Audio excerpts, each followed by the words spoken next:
Personne ne savait que la vie de Bong Jae-hyuk allait bientôt basculer dans une ruelle sombre, avec pour seule compagnie un bol de ramen. Il n'imaginait pas le pouvoir qu'il était sur le point de réveiller. Un simple avertissement sur l'écran du système et, soudain, tout change. La dette insupportable et la routine épuisante ne deviennent que le décor d'une chose bien plus grande. Le cœur battant, Jae-hyuk se prépare à activer la capacité qui pourrait sortir sa vie de l'ennui. Il hésite et, en invoquant une lumière éclatante, envahit sa chambre. Que surgira-t-il de cette lumière? Les secrets de sa nouvelle vie sont sur le point d'être révélés. Bonjour, je suis Sim et bienvenue sur la chaîne Meilleur Anime. Allez, mettez un pouce bleu et partagez cette vidéo et sans plus attendre, passons à la vidéo. Au début de l'histoire, un gars marche dans une ruelle bien pourrie et étroite. L'ambiance de l'endroit est horrible et il le sait, tout en avançant fermement dans une seule direction. Dans sa tête, tout est décrit comme un quartier bruyant et sale qui ne change jamais. Au milieu de tout ce chaos, il a une minuscule maisonnette sur le toit de seulement 16 mètres carrés. En un clin d'œil, il se retrouve déjà arrêté devant sa porte. Il sort le bol de ramen de son sac et reste là à le regarder, avec l'expression qu'il fait. On peut voir qu'il vit uniquement de ramen depuis des jours et des jours. Le nom de ce gars est Bong Jae-hyuk. Il a 25 ans et se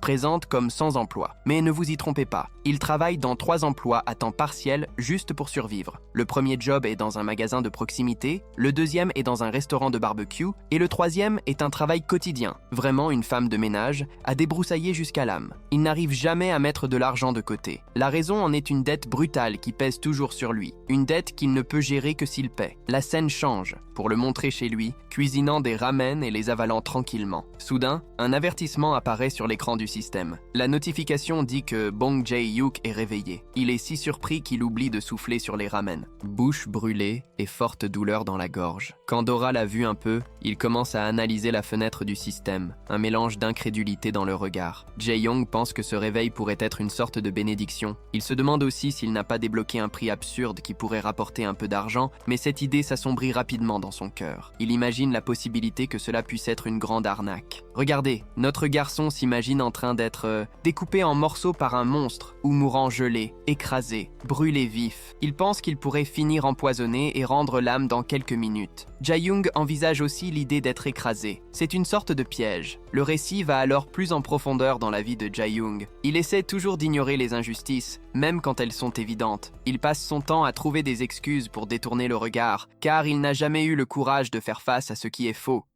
Gars a vécu en rampant, faisant seulement ce qu'il pouvait. En 25 ans de bagage, il n'a pas été capable de donner un coup de pied dans la table. C'est ainsi qu'il a mené sa vie jusqu'à présent, mais dans ce message de réveil, cela est arrivé soudainement et l'a laissé perplexe. Peut-être qu'il ne s'est pas réveillé plus tôt parce qu'il était tellement brisé qu'il s'est endormi. Alors, avec cette pensée, il demande à ce que cette fenêtre de statut apparaisse à nouveau. Le profil de statut de Jae-young apparaît clairement. Son nom, Boeing Jae-young, affiliation comme Black Tower Corée, niveau 1, et trait comme convocation. Ces convocations simultanées sont limitées à une seule, et il n'a pas non plus de compétences de trait, de convocation dirigée ou aléatoire. Invoquer ou dissiper sont listés comme des compétences communes, entrer dans la tour une fois par jour, et l'inventaire de la tour y figure également. Pendant qu'il regarde tout cela, Jae-young est complètement perplexe. Il ne comprend pas quand son trait est devenu convocation. Eh bien, il nous est expliqué que le trait concerne des individus astucieux, et ces gars-là acquièrent des compétences appelées traits. Ces traits vont de l'escrime, au lancement de lance, aux arts de bouclier,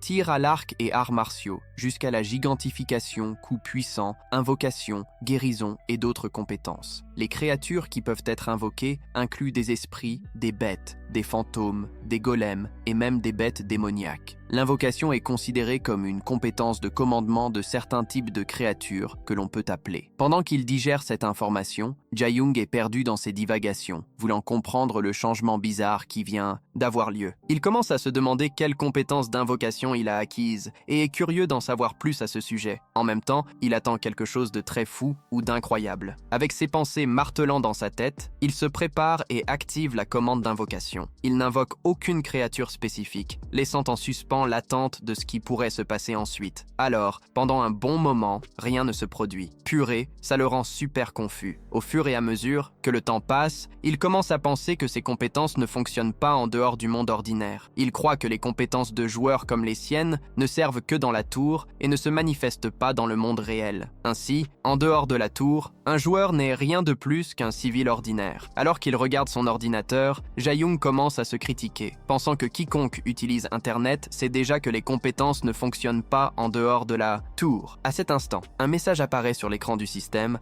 annonçant que l'invocation aléatoire est en cours. En voyant ce message, Jae-young est complètement étourdi, il n'arrive pas à croire qu'il est en train d'invoquer quelqu'un en dehors de la tour. La scène change pour son chambre, où une lueur humaine surgit devant la porte. Cette lumière prend lentement forme, se modelant progressivement en une figure humanoïde. Et voilà que notre ami Jae-young a réussi à invoquer un humain. Mon Dieu, quelle folie! Ce gars est totalement choqué. Il est là, n'arrivant pas à croire qu'il a effectivement amené quelqu'un de ce genre ici. L'invoqué, sans même cligner des yeux, confirme qu'il est vraiment un humain et, avec toute cette éducation, appelle Jae-young monsieur, tout en s'inclinant. Jae-young est littéralement paralysé. Ce gars essaie de comprendre tout ce qui se passe et il se dit comment un humain peut être convoqué ici, hors de la tour, tu vois. Pendant ce temps, la personne appelée ici semble sentir quelque chose dans l'air et ce qu'il détecte, c'est du ramen. Exactement. Des nouilles instantanées, mon frère. Dès qu'il s'en rend compte, sa joie est visible. Il se dirige vers le ramen et demande s'il peut en prendre une bouchée. Jae-young, sans réfléchir à deux fois, libère le convoqué. Il soulève déjà le plat, soufflant sur le ramen pour le refroidir. Et dans ce moment, Jae-young pense « Regarde ça, parmi toutes les choses que j'ai convoquées, j'ai choisi un opportuniste qui ne veut rien d'autre que de croquer. » Le gars prend une bouchée et commande déjà.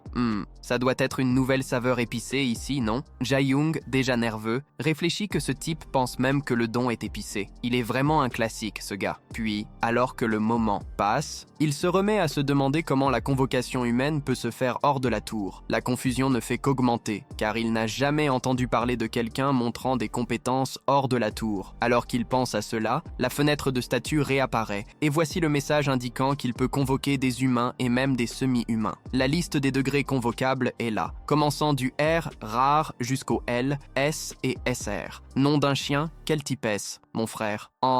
Plus d'être spécial, c'est super rare, ça oui. Et la communication entre le convoqué et le convoqueur est assurée pour toutes ces situations qui pourraient surgir. De plus, Jae-young se sent dans un jeu. Ensuite, un autre message arrive, maintenant indiquant que le convoqué est soumis aux 3 commandements. Cela le choque. Ensuite, le message détaille les commandements. Eh bien, regarde ça. Le premier est de protéger la vie du convoqueur à tout prix. Le deuxième est d'obéir à tous les ordres du convoqueur. Et le troisième révèle que, s'il y a conflit entre le premier et le deuxième, le premier doit toujours avoir la priorité. Jae-young se sent plus serein en voyant que le convoqué a l'obligation de suivre les ordres. Et puis, la curiosité reste dans l'air. Qui est ce gars qui l'a appelé? Eh bien, quelques instants plus tard, la scène avance montrant que, tout en se justifiant pour prendre une bouchée, le convoqué était déjà en train d'avaler tout le ramen. Peu après, des détails sur le convoqué apparaissent. Il est identifié comme John Kozak, un assassin fou de la Guilde Cruelle. Son niveau est SR, c'est-à-dire super rare, et l'évaluation de satisfaction apparaît comme nulle. Mais les informations révèlent que Kozak est considéré comme un grand casse-tête pour la Guilde Cruelle, un nullificateur avec un taux de réussite dans les missions d'un incroyable 99%. Ce gars a même éliminé un sorcier des ténèbres de 5e cercle. Mais ces derniers moments sont nébuleux. Les informations continuent de résonner dans la tête de Jae-young, mais tout semble un peu confus. Soudain, une lumière éblouissante brille devant ses yeux, et dans la foulée, il se sent comme s'il tombait. Devant lui, Kozak, le convoqué, apparaît à une vitesse bizarre. Le fou ne perd pas de temps et passe directement devant Jae-young avec un couteau à la main. Dans la seconde qui suit, utilisant le petit couteau, il décapite 3 gars sans effort. Jae-young réalise qu'il est en train de voir le passé de Kozak et reste sans réaction. Il observe Kozak disposer les têtes de manière organisée en file en les attachant une à une avec des rubans. La scène est si surréaliste que Jae-young comprend déjà pourquoi ce gars a été étiqueté comme fou. Puis la scène change et Kozak fixe un palais. Alors, il apparaît que la fin de Kozak est due à sa seule erreur. Sa cible était le meilleur épéiste de l'Empire. Il s'approche d'un homme endormi, lève le couteau, mais avant qu'il puisse attaquer, l'homme araignée réagit et coupe Kozak en 2. La scène devient le dernier souvenir de Kozak. Bientôt, le récit revient au présent. Après avoir vu ce souvenir, Kozak se replace derrière Jae-young et lâche « Merde, je pensais que tu étais parti ». Jae-young, ne s'attendant pas à entendre une voix derrière lui, sursaute violemment et ce gars recule et heurte la table. Kozak, rapide, s'excuse et explique qu'il ne pouvait pas savoir qu'il allait lui faire autant peur. Il demandait simplement s'il avait quelque chose à faire. Ensuite, avec un calme soudain, Jae-young réalise que la règle est claire. Qui est convoqué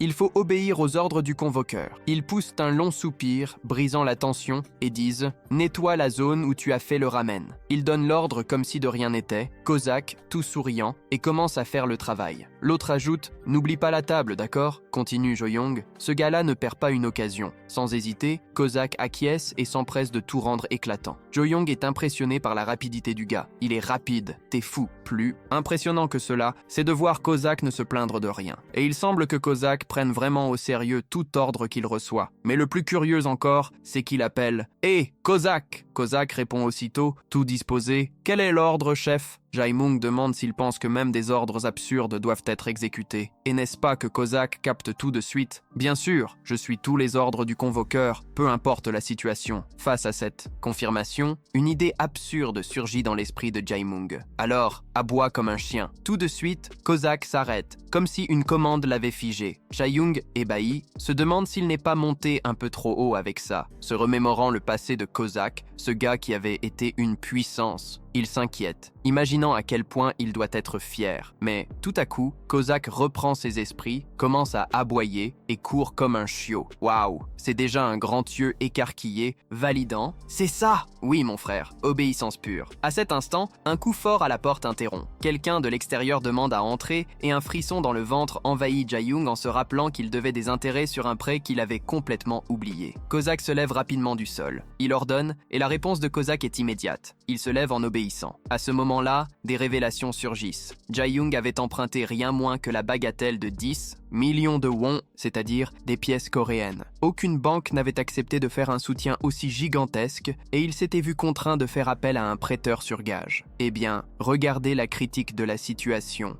Votre père a glissé sur la glace et s'est blessé, se fracturant la hanche, engendrant diverses dépenses hospitalières. De plus, l'argent pour l'université de votre frère cadet a aussi commencé à peser sur les épaules de ce gars. Sous pression, il n'avait d'autre choix que d'emprunter de l'argent. Au début, il pensait que rembourser tout ça serait très facile, mais la situation s'est avérée beaucoup plus compliquée. La facture ne pardonnait pas. Jae-young avait déjà déboursé plus de 5 millions en intérêts. Rien que le poids de cette réalité mettait une pression absurde, intenable sur lui.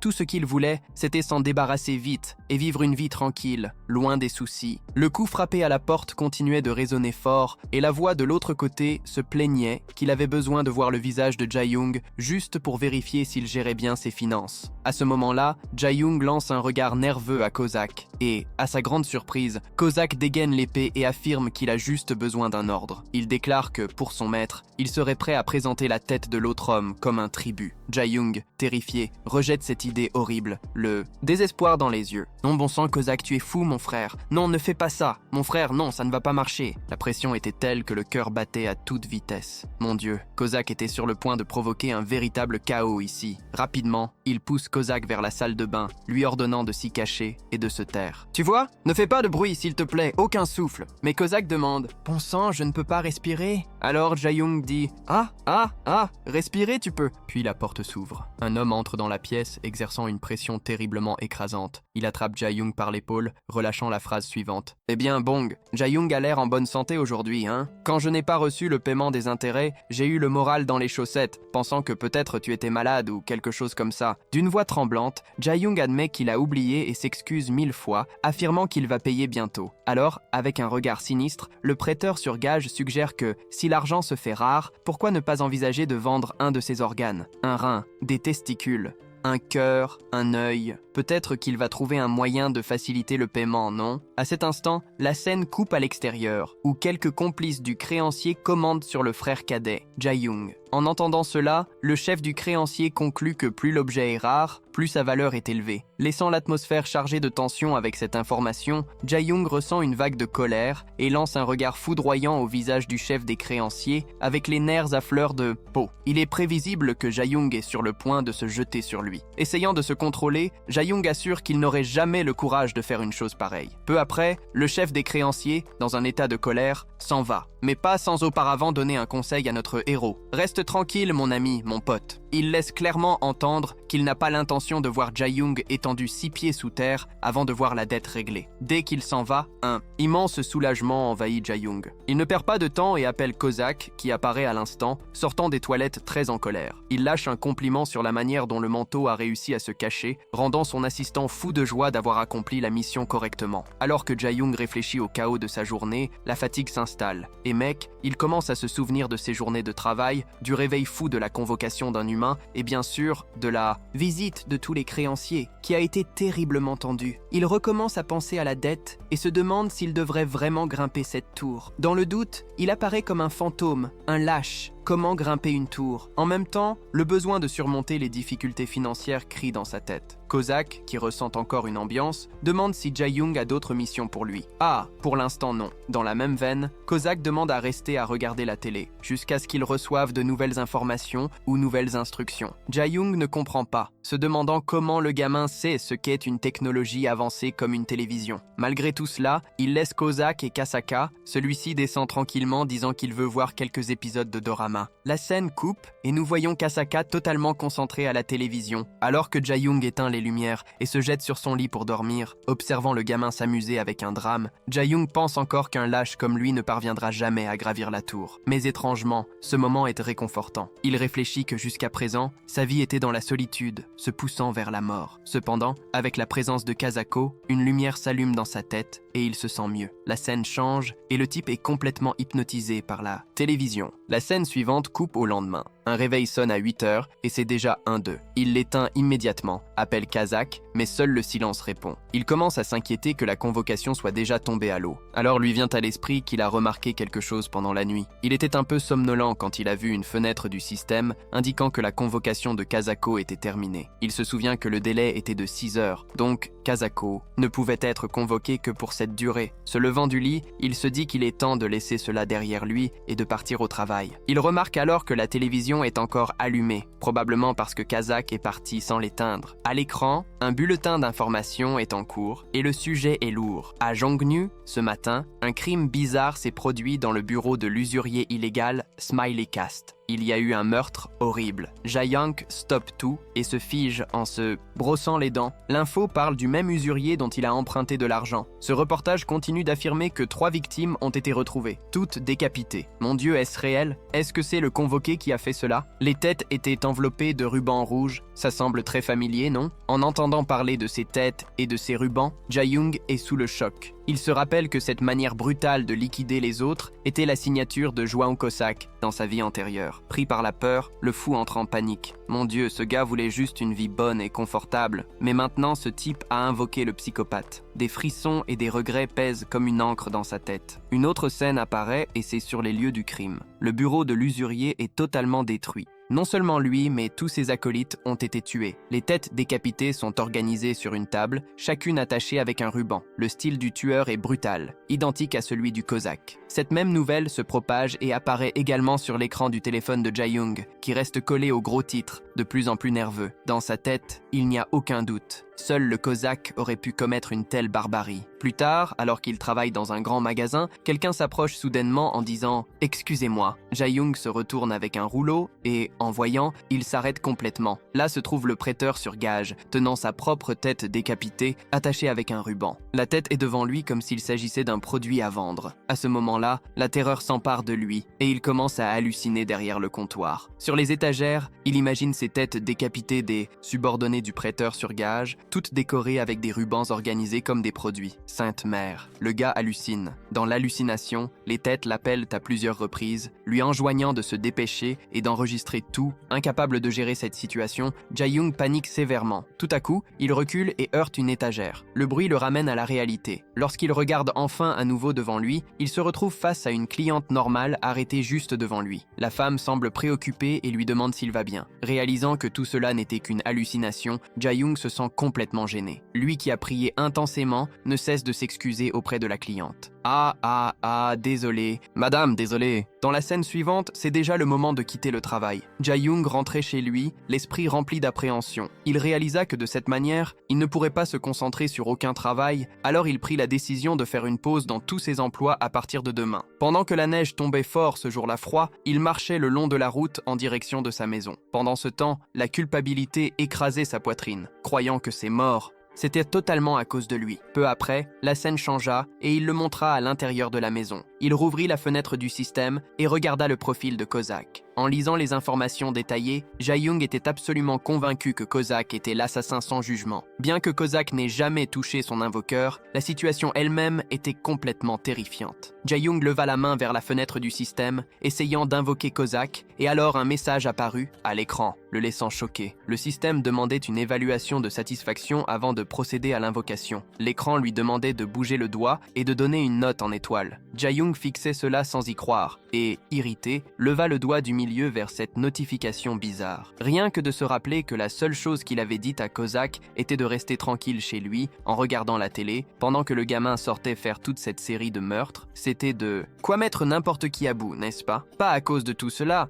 Jae-young pensait que Kozak ne méritait qu'une étoile pour avoir tant perturbé. Il ne se voyait pas comme normal, mais après quelques secondes de réflexion, il resta silencieux. Il réalisa qu'il n'était pas si cruel au point de détruire complètement la vie de quelqu'un. Donc, avec cela en tête, il décida de donner à la cause une évaluation de 3 étoiles. Le système confirma l'évaluation sans problème. Après cela, Jae-young se souvint du travail de sa mère, qui était la coordinatrice de purificateurs d'eau à louer. À cause de cela, il savait à quel point une mauvaise évaluation pouvait être dévastatrice. Même s'il avait 1000 plaintes à propos de Kozak, il ne voulait pas l'écraser avec une note d'1 étoile. Bon sang, ce gars est trop gentil. Alors qu'il réfléchissait encore, Kozak fut invoqué devant lui. Kozak apparut tout souriant, salua respectueusement et montra qu'il était heureux de retrouver Jae-young à nouveau. Après avoir vérifié l'évaluation, il réalisa que tu n'as pas aimé, mon frère. Bon sang, et tu es arrivé jusqu'ici sans aimer? Qu'est-ce que c'est, mon frère? Renforce ça. Kozak remercia et promettait de faire encore plus d'efforts à l'avenir. En regardant cette expression innocente de Kozak, Jae-young a commencé à douter de la réalité. Il ne parvenait pas à comprendre comment ce sourire pouvait appartenir à quelqu'un qui avait tué 3 personnes en une nuit. Pour apaiser ses doutes, Jae-young a demandé à Kozak d'être sincère dans ses réponses. Il a posé la question directe de savoir si Kozak avait été responsable des morts survenues chez lui la nuit précédente. Kozak, calme et direct, a confirmé qu'il avait effectivement envoyé ses gars en enfer. En entendant cette information sans détour, Jae-young est resté en état de choc. Plus de doute. Il a regardé Kozak droit dans les yeux, forçant son esprit à accepter la vérité. Ce type lui a fait réaliser qu'il se trouvait face à un véritable assassin. Son estomac s'est noué, s'est retourné, et son cœur a commencé à s'accélérer. Il était crucial de se rappeler qu'en tant que convocateur, Kozak ne pouvait pas lui faire de mal. Malgré toute la peur, il a essayé de se calmer et a ensuite demandé comment Kozak avait réussi à trouver le bureau du prêteur sur gage, sachant qu'il ne devait techniquement pas savoir où il se trouvait. Kozak a expliqué que, lorsque ces personnes étaient venues chez Jae-young, il avait placé la marque du tracker sur elles. Cela fonctionnait comme un système de localisation, lui permettant de les trouver facilement. Jae-young était abasourdi par cette révélation. Il lui était difficile de croire que Kozak avait la capacité de faire tout cela tout en étant caché dans la salle de bain. Jae-young a alors demandé pourquoi Kozak était allé si loin. Kozak a répondu que, comme ces gars étaient considérés comme une menace, les exterminer avant était la solution la plus intelligente. Jae-imbe a remarqué qu'il n'avait jamais donné d'ordre pour qu'ils soient éliminés. Kozak lui a rappelé les 3 lois du convoqué, en particulier celle de l'article 3. Jae-imbe a été choqué par cela. Kozak a expliqué que la première loi priorisait la protection de la vie du convocateur avant tout, la deuxième établissait l'obéissance absolue aux ordres du convocateur, et la troisième,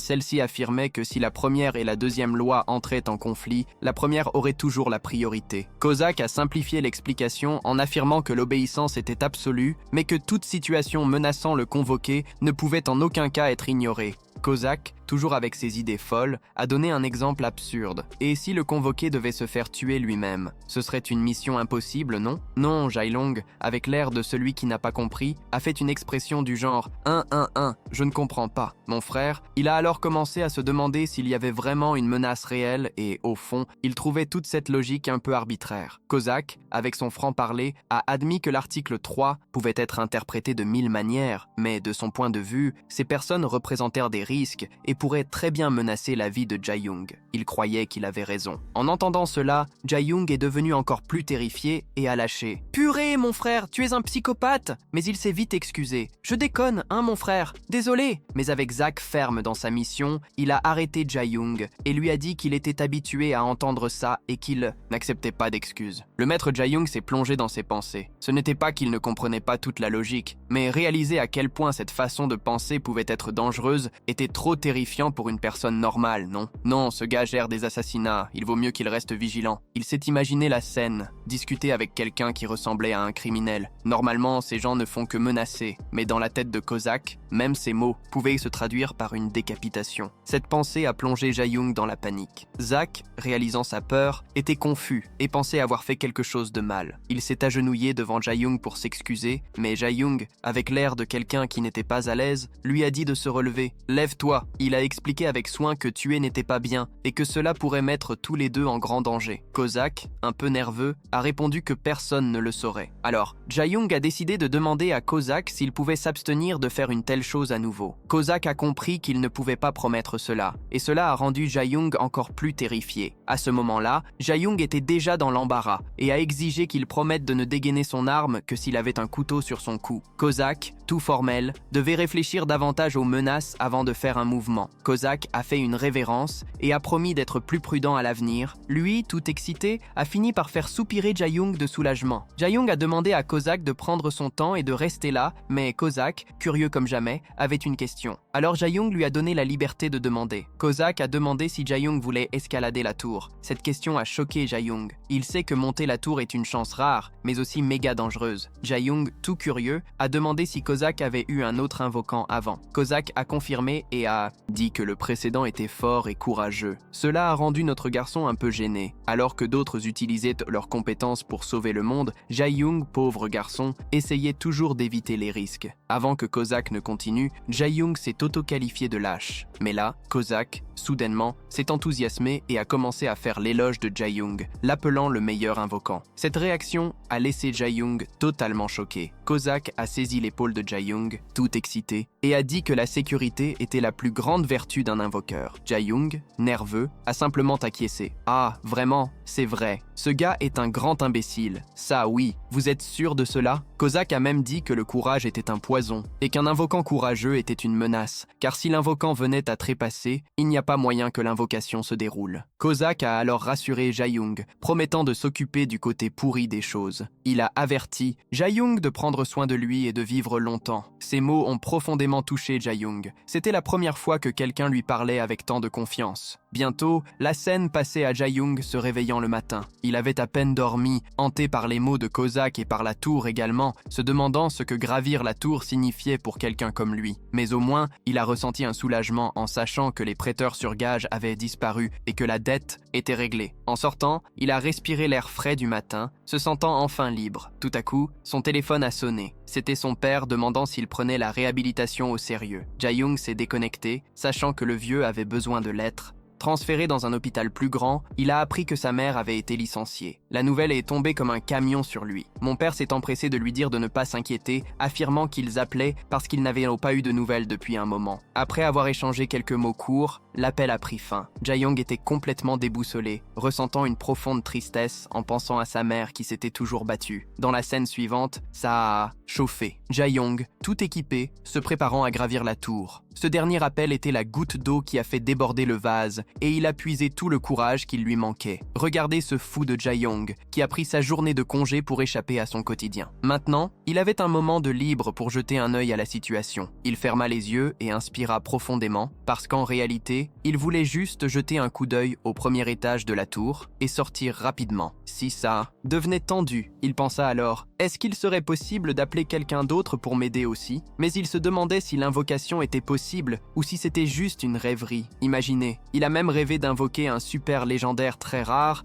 mais il n'eut même pas le temps de réagir qu'une notification du système apparaissait disant que l'invocation aléatoire était hors service depuis plus de 28 jours. Mais, à l'instant suivant, Kozak surgit dans le coin, tout excité, le remerciant pour la note de fidélité de 5 étoiles et demandant des ordres. Jae-young espérait juste que Kozak ne se rende pas compte qu'il avait essayé d'invoquer quelqu'un d'autre. Alors, essayant de garder son calme, il il lança. « Salut Kozak mon pote, le truc est faux, tu es fou mon frère !» Puis, sans plus de cérémonie, il révéla l'idée folle de grimper à la tour. Kozak était sous le choc et fou d'adrénaline, il l'a félicité d'être audacieux, mais a rapidement retiré sa confiance, doutant si c'était une bonne idée. Jae-young expliqua que ce n'était qu'une tentative pendant son temps libre. Sans se retourner, Kozak jeta les outils de Jae-young. Il cria qu'il allait être son propre instrument dans cette traversée insensée, promettant de le protéger de toutes les menaces de la tour. Finalement, Jae-young accepta sur le champ. Le système posa une nouvelle question, demandant s'il voulait entrer dans la tour noire. De la Corée montrant que le premier étage était libéré, magnifique. Confirmation faite et le système a donné le commandement. Ils tombèrent déjà directement dans la tour, ce qui a collé à Jae-young, semblant très excité. Jae-im a crié de désespoir en descendant, et la situation dans le tunnel de haute dimension le rendait encore plus fou. Cette montée d'adrénaline était la première fois qu'il tombait d'une hauteur aussi absurde, et sa force s'évanouissait. Mon Dieu, cela n'a fait qu'empirer les choses, mais Kozak, toujours fidèle, tenait fermement l'arrière de son col, s'assurant que le gamin ne se perde pas dans le chaos de la descente. Enfin, ils ont atterri à un point profond à l'intérieur de la tour noire, et c'était bizarre. Le rez-de-chaussée ressemblait à un désert sec. Mon gars, le ventre de Jae-young s'est retourné immédiatement, et sans réfléchir à deux fois, il a vomi au sol. Pourquoi, mon Dieu, mon frère, je n'étais pas prêt pour ça. Kozak, voyant la scène, a essayé de réconforter son camarade, disant qu'il s'habituerait bientôt à cette sensation étrange et que ce vomi ferait partie du passé. Mon Dieu, n'a-t-il pas pris une pilule de Dramine? Après que le gars se soit réorganisé, Kozak a dit d'avancer, signalant qu'il était temps de quitter la zone de sécurité. Jae-young, un peu lentement, a suivi Kozak en marchant. Les messages du système ont commencé à apparaître devant lui. Ses capacités physiques avaient déjà été améliorées selon son niveau, et il y avait encore 3 caractéristiques et compétences de combat disponibles. Pense à ça, même au niveau 1, le gamin avait déjà l'impression d'être plus fort que jamais. Et sur cet écran, une mission détaillée est apparue. Le défi du premier étage était de tuer 5 larves grasses avec une peau résistante, avec un compte à rebours de 2 heures et un comptage, 0 sur 5 éliminés. Et s'il échouait, il n'avait que 2 options. Eh bien, la première était de mourir, n'est-ce pas? La seconde, d'abandonner. Dès que la mission est apparue, Kozak, tel un vrai détective, a déjà trouvé les monstres qu'il devait affronter. Tout le truc était le suivant. Jae-young avait étudié ce mouvement auparavant et se rappelait que le premier étage servait de test de base. La larve grasse avec une peau dure. C'était presque comme si c'était un mannequin d'entraînement. Attaque faible, mais peau résistante, ce qui compliquait le travail de l'éliminer. Les autres joueurs ont passé presque 30 minutes juste pour en débarrasser un.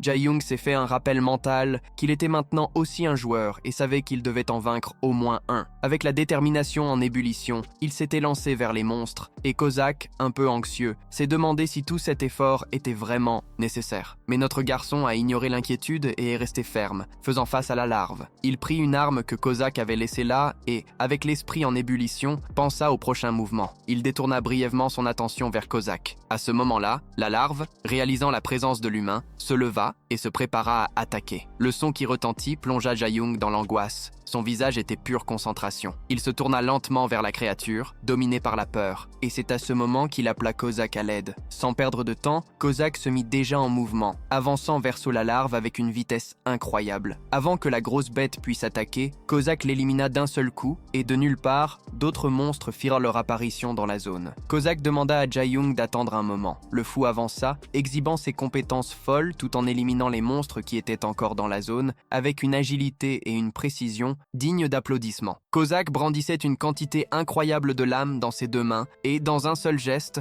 les lança toutes dans la direction de ses adversaires. Chaque lame frappa un monstre différent, véritable festival de destruction. Une fois que ses armes brillantes étaient enfoncées dans les corps des créatures, il resta là, immobile, comme un véritable héros. Puis, il activa sa compétence et, à cet instant, toutes les lames explosèrent dans un spectacle pyrotechnique à l'intérieur des monstres, les réduisant en morceaux en quelques secondes. Kozak, avec une aura de héros, retourna vers Jae-young tandis que les explosions résonnaient en toile de fond. Waouh, quelle scène, mon frère! Jae-young, qui était là, était tout simplement choqué par ces compétences impressionnantes qu'il voyait. Pour la première fois, il est difficile de croire que Kozak était si capable, pratiquement un Arnaud en forme humaine. Peu après, une notification de récompense cligna sur l'écran devant Jae-young. La mission du premier étage avait été accomplie. Le système annonça qu'il avait monté de niveau et reçu 100 grammes de pierres magiques. Pas mal, hein? Mais ce n'était pas tout. Le système informa également que le résultat de la mission était un S+ tranquille, et comme si cela ne suffisait pas, il reçut un prix supplémentaire, une insigne en platine. Arrête tout, mon frère! C'est complètement fou! Tu es malade? Le type gagne tout sur un plateau d'argent. Jae-young se sentit léger, comme s'il flottait dans les nuages. La facilité avec laquelle tout cela s'était produit le bloquait simplement. Il réalisa rapidement qu'il était sur la bonne voie vers la richesse. C'était vraiment quelque chose d'autre monde, non? Mais dans le même esprit, et sans le savoir, une alerte du système apparut simultanément pour tous les joueurs en Corée du Sud. Des fenêtres du système jaillissaient devant plusieurs personnes. Une employée de bureau, une fille s'entraînant à la salle de gym et un jeune homme dans un coin. C'était comme si le système appelait tout le monde. Jae-young comprit rapidement qu'une compétition féroce était sur le point de commencer. Peu après, un autre message lui parvint, indiquant qu'il était temps de défier le deuxième étage de la tour noire de Corée. En un clin d'œil, Jae-young et Kozak réapparurent dans la chambre. Jae-young devint fou en réalisant que nettoyer un étage rapidement renvoyait les joueurs à leur position initiale.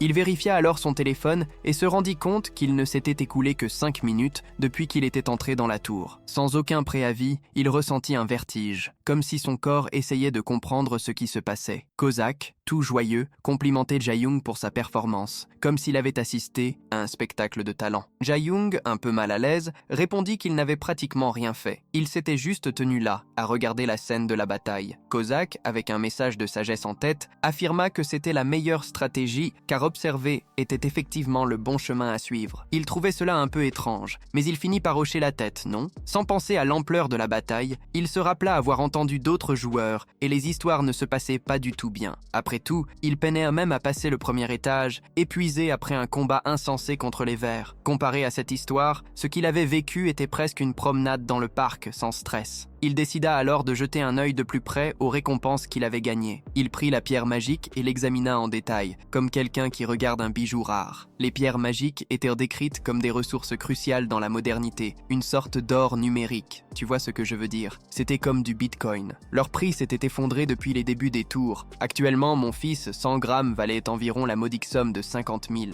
20 ans s'étaient écoulés depuis l'apparition des tours noires à travers le monde. Tout le monde ordinaire connaissait les bases de ce phénomène. Alors, Jae-young regarda l'emblème de platine qu'il avait gagné et réalisa qu'il n'avait jamais vu rien de semblable auparavant. Il décida de passer à l'action et de vendre la pierre magique pour obtenir les 50 000. Un petit coup de pouce qui ne prendrait que quelques minutes, non? Pendant ce temps, Kozak, tout relax, alluma la télévision et s'installa pour regarder un drama comme si de rien n'était. Dans la scène suivante, les deux commencèrent à s'asseoir pour manger ensemble, comme si de rien n'était. Après tout ce temps, Jae-young, tout satisfait, apporta un plat qui sentait très bon. Mon Dieu, quel délice! Kozak attrapa l'odeur et eut déjà une puce derrière l'oreille, pensant que ça pouvait être du pied de porc épicé. Mais Jae-young nia rapidement, se rappelant que Kozak n'aimait pas du tout la nourriture épicée. Pourtant, même ainsi, Kozak remarqua le piment, ce qui fit comprendre à Jae-young qu'il ne tolérerait rien de piquant. Même une fois qu'il fut clair que ce n'était rien de piquant, Kozak était tout excité, impatient de manger, jusqu'à se sentir comblé et remercia Jae-young pour le repas, se montrant poli, ce qui surprit le gars. Jae-young là, ne sachant pas comment réagir, décida de demander à Kozak sur sa façon de parler,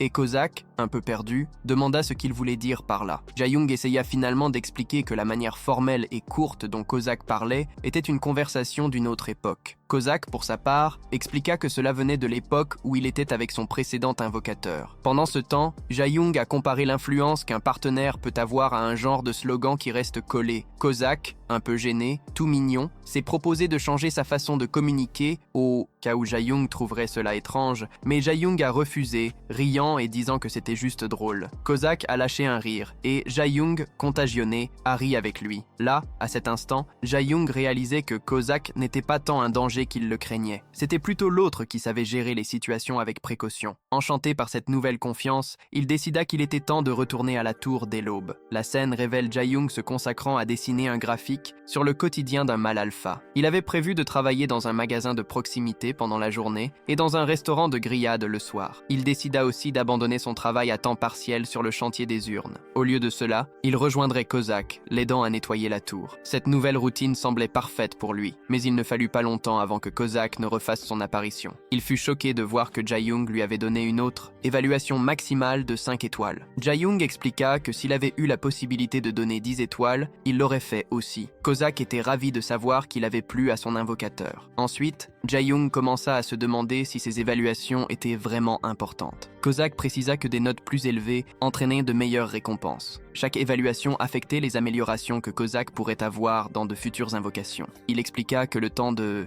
manifestation, l'augmentation de la classification et la fréquence des invocations étaient tous améliorés. Par la suite, les deux montèrent au 2e étage de la tour noire. Là, le système annonça la mission du 2e étage. Éliminer 10 larves rapides et grasses dans un délai de 2 heures. Les larves, réalisant la présence des humains, se regroupèrent immédiatement et se jetèrent sur eux. Jaim, qui avait remarqué que les larves posaient un problème à cause de leurs mouvements erratiques, demanda ce qu'ils devaient faire. Kozak le rassura, disant qu'il n'avait rien à faire. Il assura que la mission se terminerait rapidement et, avec un grand sourire, fit un geste indiquant que cela prendrait 3 minutes. Kozak se précipita après les larves qui fuyaient, tenant la Jae-young, qui serait bientôt de retour. Jae-young cria que, une fois terminé, il mangerait un poulet. Kozak sourit, remerciant pour l'opportunité. Il adore le poulet. Il arma ses lames, attaquant avec la même technique explosive qu'il avait utilisée auparavant. Jae-young, regardant la bataille avec excitation, était complètement hypnotisé par le spectacle. Bientôt, une notification de récompense apparut. Mission accomplie au 2e étage avec un rang S+.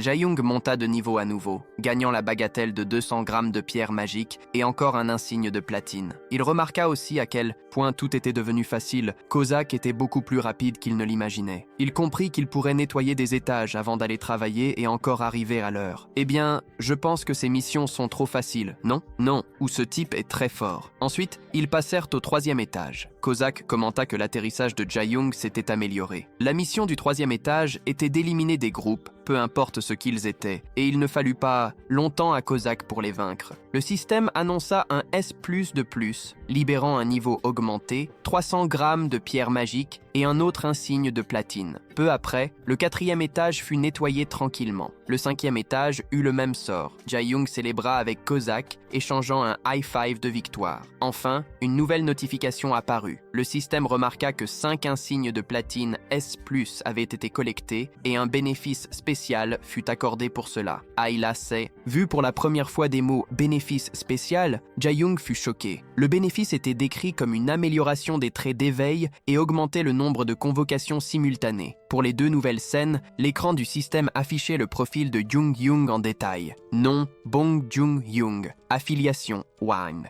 Tour noire, République de Corée, niveau 6, trait invocation, convocation simultanée, 2, catalogue vide, compétences de trait invocation désigné, invocation aléatoire, libération d'invocation, compétences générales, entrée dans la tour une fois par jour, inventaire exclusif de la tour. Il avait aussi ses compétences de combat, c'est-à-dire aucune. Mon gars, dès que Jae-young a lu qu'il avait droit à 2 convocations simultanées, sa mâchoire est presque tombée. Mon frère, cela signifiait qu'il pouvait déjà appeler un autre partenaire, même avant qu'un mois ne soit écoulé. Un autre invoqué pouvait être ajouté à ses côtés. Cependant, jusqu'à présent, Kozak avait tout géré seul. Jae-young s'est rendu compte à quel point la récompense était absurde et puissante. Plus que cela, ce n'était pas seulement un avantage à court terme. Cela pouvait être une stratégie de combat à long terme à partir de ce moment-là. Plus important encore, cela augmentait considérablement la sécurité de Stizian.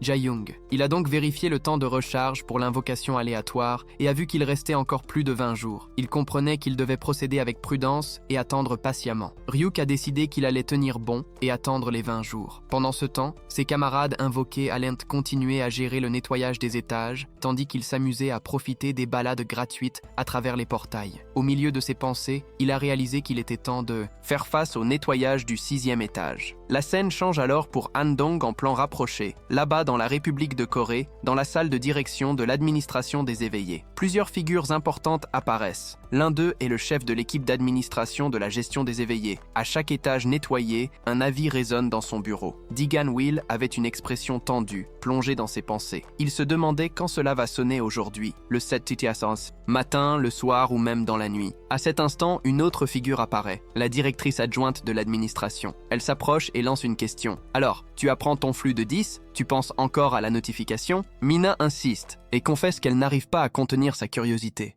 Cela rend Gu Wang légèrement irrité, qui s'exprime pour essayer de deviner ce que les autres pensent. « Fille !» Et alors, avec un regard sérieux, Gu Wang demande s'il y a eu une nouvelle annonce. Et, à la confirmation, la Tour Noire de Corée a enregistré un nettoyage S+, S+, au 6e étage. Cette nouvelle choque Guang intérieurement. Il commence à réaliser que les annonces mondiales de la Tour Noire se succèdent les unes après les autres. Toutes rapportent cette nouvelle de nettoyage S+, S+.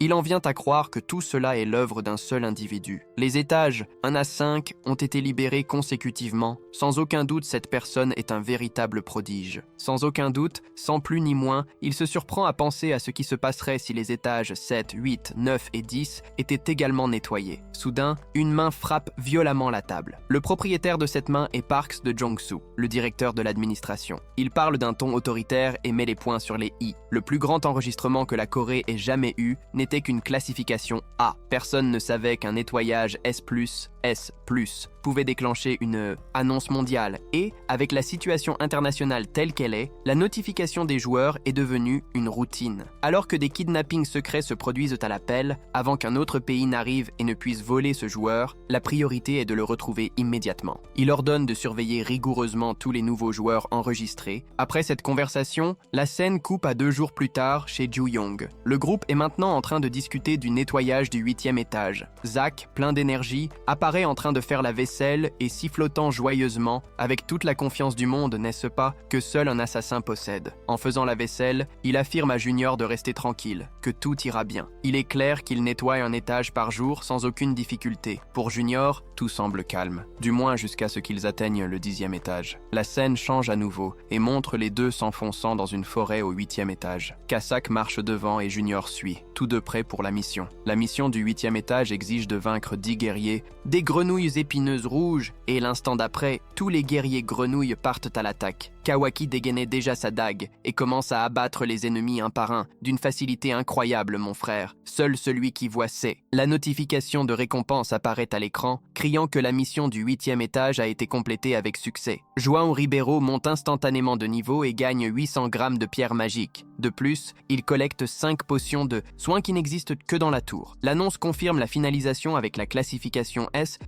au 8e étage de la Tour Noire. Un nouvel insigne en platine est conquis. T'es fou, le gaz en récolte beaucoup, hein? Les deux sont prêts à rentrer chez eux. Kazaka, encore joyeux, fait l'éloge de Juryu pour son bon travail. D'un autre côté, Juryu n'est pas si habitué au voyage à travers les portails et a commencé à avoir mal à la tête. Kazaka explique que la partie la plus difficile est d'entrer dans l'étage lui-même. Jorillo, plein de gratitude, reconnaît que tout est facile grâce à lui, mais Kasaka alerte alors de ne pas baisser la garde, car les choses ne resteront pas ainsi après le 10e étage. En entendant cela, Jorillo décide qu'il veut faire un super cadeau à Kasaka pour tous les efforts qu'il a fournis. Il prend de l'argent dans sa poche et le donne à Kazak, lui disant d'aller s'amuser, de manger quelque chose de bon et de revenir avant que son temps ne s'écoule tant qu'il ne cause pas de problème. Mais Kazak refuse l'argent. Juri est confus et demande pourquoi. Il avait rassemblé tout son courage pour offrir et le refus a été si facile. Kazaka explique qu'il ne peut pas sortir seul sans être l'invocateur. Il peut seulement rester à la maison à regarder la télévision. C'est ce qui le rend le plus heureux. En entendant cela, Juringo se demande si cette obéissance absolue s'applique aussi à ce genre de choses, comme ce couple qui n'irait pas s'aventurer nulle part. Igo a eu une idée folle, demander un poulet plutôt, non? Kazak, tout excité, a accepté la proposition tout en fixant la télévision, suivant un drame avec un sourire sur le visage. Kasaka a dit à Juju de choisir un bon repas, mais pense même pas à demander quelque chose de pimenté, d'accord, Mel? Le fromage beurre. Des saveurs sucrées, tu vois? Ça, tu peux le manger après avoir passé une commande. Juju a décidé de jeter un œil aux récompenses qu'il avait et a vite aperçu une potion de soins exclusive de la tour et s'est dit « Eh bien, celle-ci, je la garde pour le manteau, sans aucun doute. » Et ainsi, il se concentre sur les pierres magiques et réfléchit à ce qu'il pourrait faire ensuite. Maintenant, il avait la bagatelle de 3,6 kg, équivalent à environ 1,8 million de pièces coréennes. La scène passe au 10e jour, le grand jour où il prévoit de défier le 10e étage. Juri était en extase, se demandant s'il allait enfin réussir à quitter ses petits boulots. Au début, il n'avait que l'idée de mettre les pieds aux premiers étages. Maintenant, il nettoyait un étage par jour. Le gars était solide. Tu te souviens qu'ils ont nettoyé le 9e étage avec cette plante carnivore pleine de cadavres dans la jungle? C'était tranquille. Ces missions de nettoyage étaient redevenues des récompenses garanties et plus semblaient juste un bonus. C'était tout absurde sucre sucreries. En réalité, cela semble plutôt réconfortant. Il a lancé un regard affectueux à Kazakh et a trinqué avec les yeux presque fermés. Mais tout à coup, il a complètement oublié que Kazakh est un tueur psychopathe et qu'il avait déjà tué 3 personnes. La rivière qui appelle Kazakh de retour, tout excité, apporte un message du système disant que la satisfaction de Kazakh est montée à 5 points grâce à une série d'évaluations maximales. Son temps de manifestation a augmenté d'1 heure. Jouant Hulk crie enthousiaste qu'il vaut la peine de donner la meilleure note, et là, c'est Kazakh, tout heureux, posant comme un idole de la pop, remerciant Jouant Hulk pour booster ses compétences. Jouant Hulk dit qu'il a hâte de continuer ce partenariat, n'est-ce pas? Non. Ah, tout le monde sait qu'il est impatient. Oui. Kazakh, plein de confiance, dit de le laisser faire. Mais la seule chose qu'il demande aussi, c'est que tu laisses un like sur cette vidéo, mon frère, et aussi que tu répares la vidéo si tu peux. La scène suivante surgit lorsqu'ils se matérialisent au 10e étage. La notification du système pop, ils sont entrés au 10e étage de la tour noire de Correa. Les compétences physiques sont recalibrées pour s'adapter.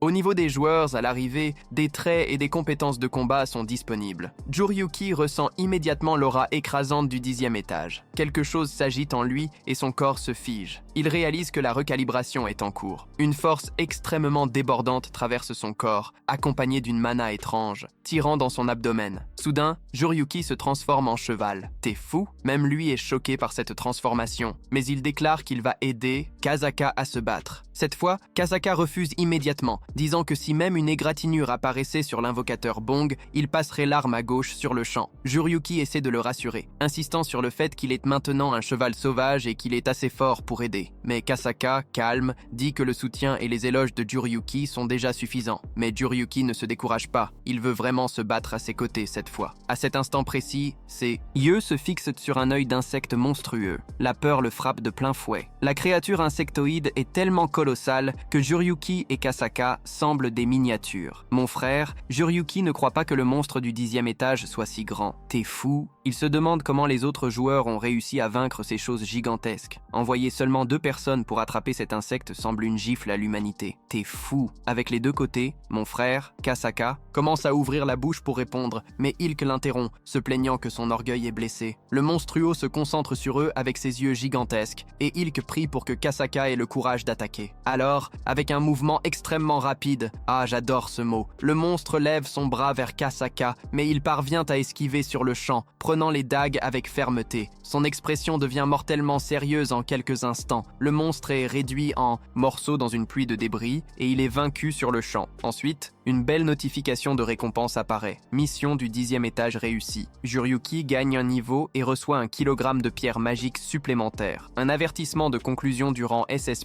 est ajouté.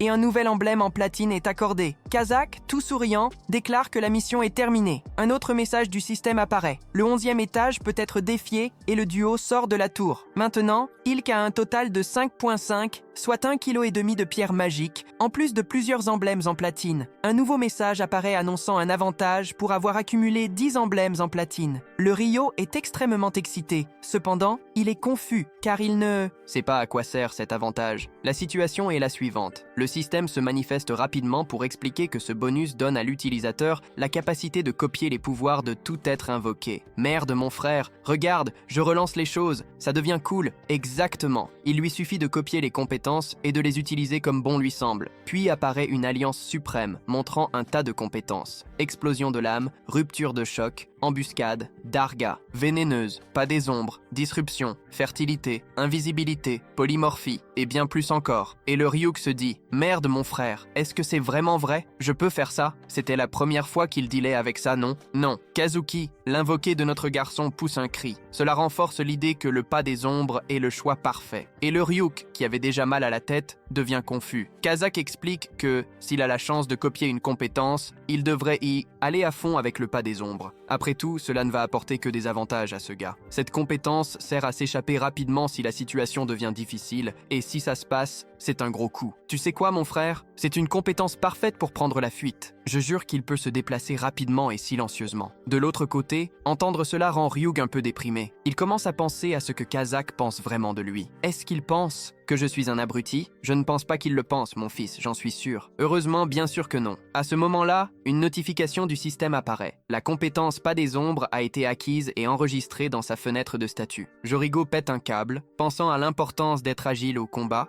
Il se rappelle que vitesse et vie dans un combat c'est plutôt agréable et il se demande si cette habileté fonctionnera aussi dans le monde réel. Il décide de tester l'agilité du pas d'ombre dans son jardin, à l'intérieur de sa chambre. Kazaka se détend en regardant un dorama. Après un moment de pratique, Juryuji est si fatigué qu'il s'effondre sur le sol, pauvre lui, et il commence à grommeler que si les invocations fonctionnaient vraiment dans la vie réelle, cette compétence aurait dû s'activer. Mais sérieusement, rien ne se passe. Kazak, qui est dans son coin, acquiesce simplement à tout ce que dit Juryuji. La scène change alors. Jouant Hulk est au téléphone en train de passer un appel. De l'autre côté, quelqu'un confirme qu'il s'agit du centre d'appel de l'administration des gestionnaires de réveil. Jouant Hulk, nerveux, se présente et explique qu'il est en train de se réveiller. Le centre d'appel, enthousiaste, commence à le féliciter avec toute cette énergie. Le volume est si élevé qu'il doit éloigner le téléphone de son oreille. Il demande si les soutiens du gouvernement peuvent passer chez lui. Jorilo acquiesce et donne immédiatement l'adresse. La conversation se termine avec eux, remerciant pour la coopération. Ensuite, il nous est expliqué que le citoyen ordinaire Bong Joon-hyun a finalement eu le courage de contacter l'administration des gestionnaires de réveil pour vendre des pierres magiques. La décision la plus courageuse de ses 25 ans, sans aucun doute. La scène change et nous sommes au bureau de l'administration. Mina apparaît en s'approchant d'une voiture où Gwang l'attend. Il lui demande à propos du réveil de Daegu qui les a contactés l'autre jour. Mina répond qu'elle ne croit pas que cette personne soit le porteur de l'enregistrement S. Encore.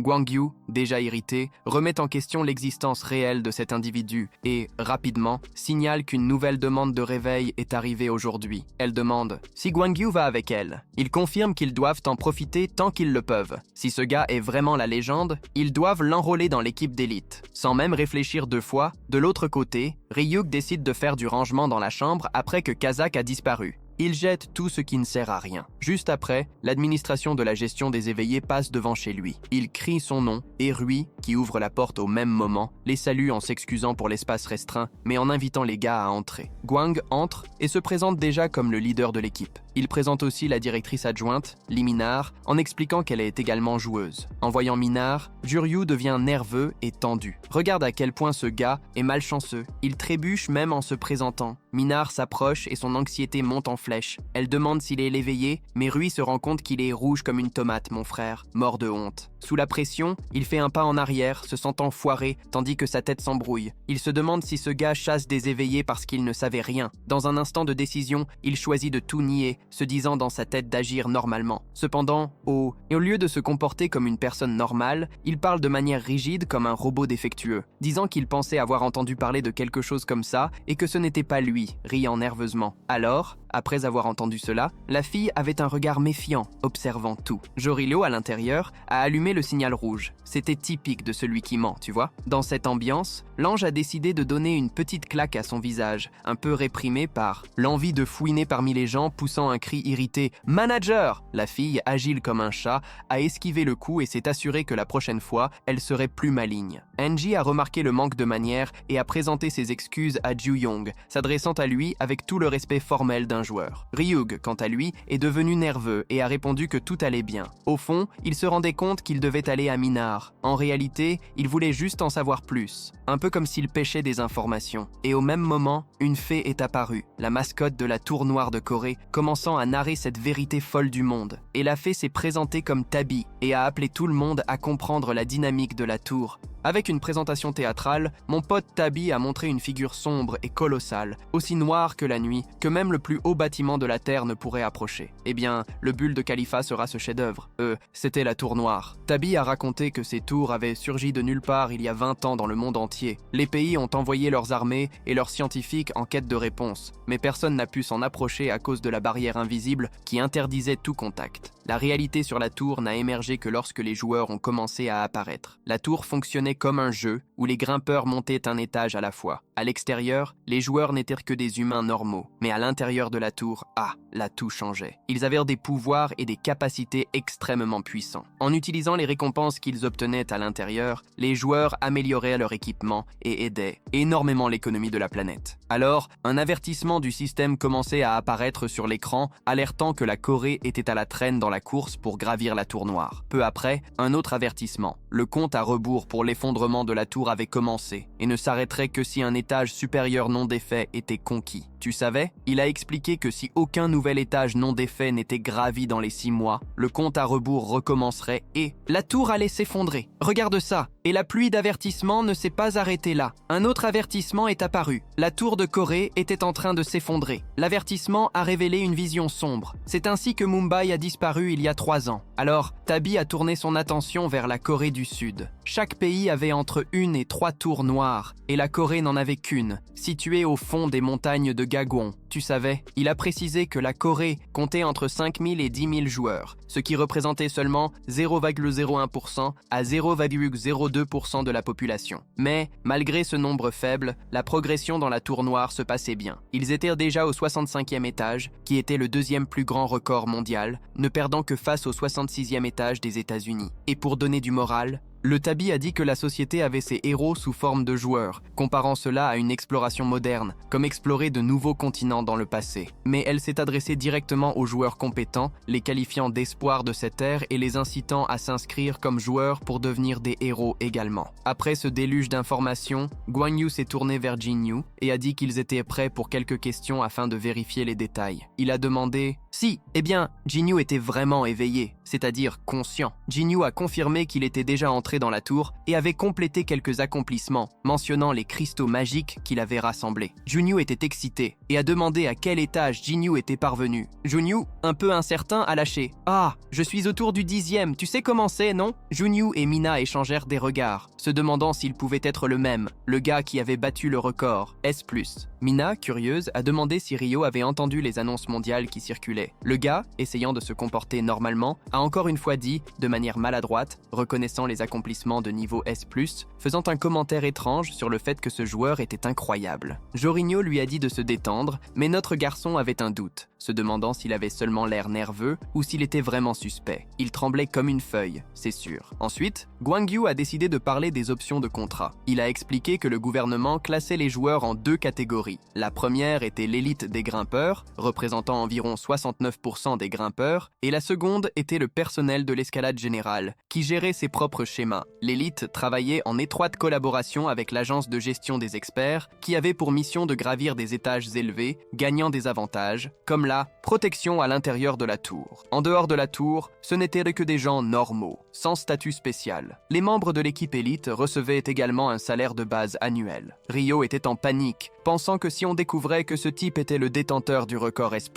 il serait tout simplement une icône entourée de journalistes. Genre, la dernière chose qu'il voulait, n'est-ce pas? Il s'est vite dit au revoir, laissant clairement entendre qu'il ne voulait rien de tout ça. Mina était là, regardant tout, remarquant que beaucoup de joueurs avaient cessé de grimper pour farmer en toute sécurité et se méfiant, parce qu'il était rare de voir quelqu'un refuser le ton en pleine face. Le chemin de l'élite, pendant toute cette sélection, elle a entendu un lâche, pensant que, même s'il essayait, il serait le genre de personne à être laissé de côté par manque de courage. Et Juryu, respectant l'école de Juro, lui a demandé d'entrer dans la tour comme dernière étape pour confirmer qu'il s'était vraiment réveillé. Juryu ne pouvait qu'acquiescer. Le génie a commenté qu'il serait dommage de gaspiller l'entrée quotidienne et a suggéré qu'il vise un accomplissement pendant qu'il était là-dedans, comme le faisaient la plupart des gens. Même Juryu hésita, sentant qu'il faisait un effort pour confirmer si ce gars était vraiment un classé, mais il a décidé de nettoyer un étage et a averti qu'il utilisait généralement presque tout son temps, cela pouvait prendre jusqu'à 2 heures. Mina a dit que tout allait bien, puisque c'était leur travail, ce n'était pas qu'il avait besoin de se dépêcher. Alors Juryuk a lancé à la bonne humeur qu'il pouvait regarder la télé jusqu'à son retour, et il a disparu dans sa chambre. Guangyu, curieux, a demandé à Mina si elle pensait que Juryuk s'était vraiment complètement réveillé. Mina, un peu incertaine, a mentionné qu'elle n'en était pas sûre, mais pensait que le garçon était très timide et pariait qu'il finirait par abandonner au 11e étage. Elle a aussi dit qu'elle était déjà passée par là et que les étages 11 à 15 étaient en fait un test décisif pour les joueurs, éprouvant même leur dernière peur. Alors Guangyu a lâché les 1000 pattes de la cachette à queue longue. Mina a confirmé, expliquant que, bien que ce ne soit pas très difficile à affronter, c'était tellement dégoûtant qu'il fallait en exterminer 100. Guangyu, avec son sens de l'humour, a commenté que rien qu'à le voir, ça donnait déjà la peur, un véritable état de panique. Mina pensait que le pauvre Juryu, tout effrayé, finirait par reculer vers la zone de sécurité et abandonnerait la mission. Et là-dessus, Guangyu a frappé dans le mille en convenant que son intuition était juste. Jusqu'à ce moment-là, il a décidé d'appeler le directeur pour l'avertir que ce cas était encore une impasse à l'intérieur de la tour. Là, Joril a appelé le Cosaque. Le Cosaque a salué et remercié pour l'appel. Bientôt, la fenêtre du système est apparue, indiquant que la mission du 11e étage consistait à éliminer 100 000 pattes en 3 heures, avec la mort ou l'abandon comme condition d'échec. Joril a gémi de frustration à l'idée de devoir gérer ces 1000 pattes, et encore plus, avec leur nombre. Non, Cosaque, confiant, a dit qu'il résoudrait cela rapidement. Juri a observé qu'il faudrait normalement environ 5 minutes pour éliminer 100 000 pattes, mais il a ordonné au Cosaque de chasser lentement, prenant au moins 1 heure pour ne laisser aucune trace de S. Plus, non? Non. Le fou a avoué qu'il avait des yeux qui observèrent de l'extérieur et a dit qu'il annulerait même la convocation de l'intérieur de la tour ce jour-là. Cosaque a fait un pouce en l'air, montrant qu'il avait compris la stratégie. Juri, qui au fond pensait que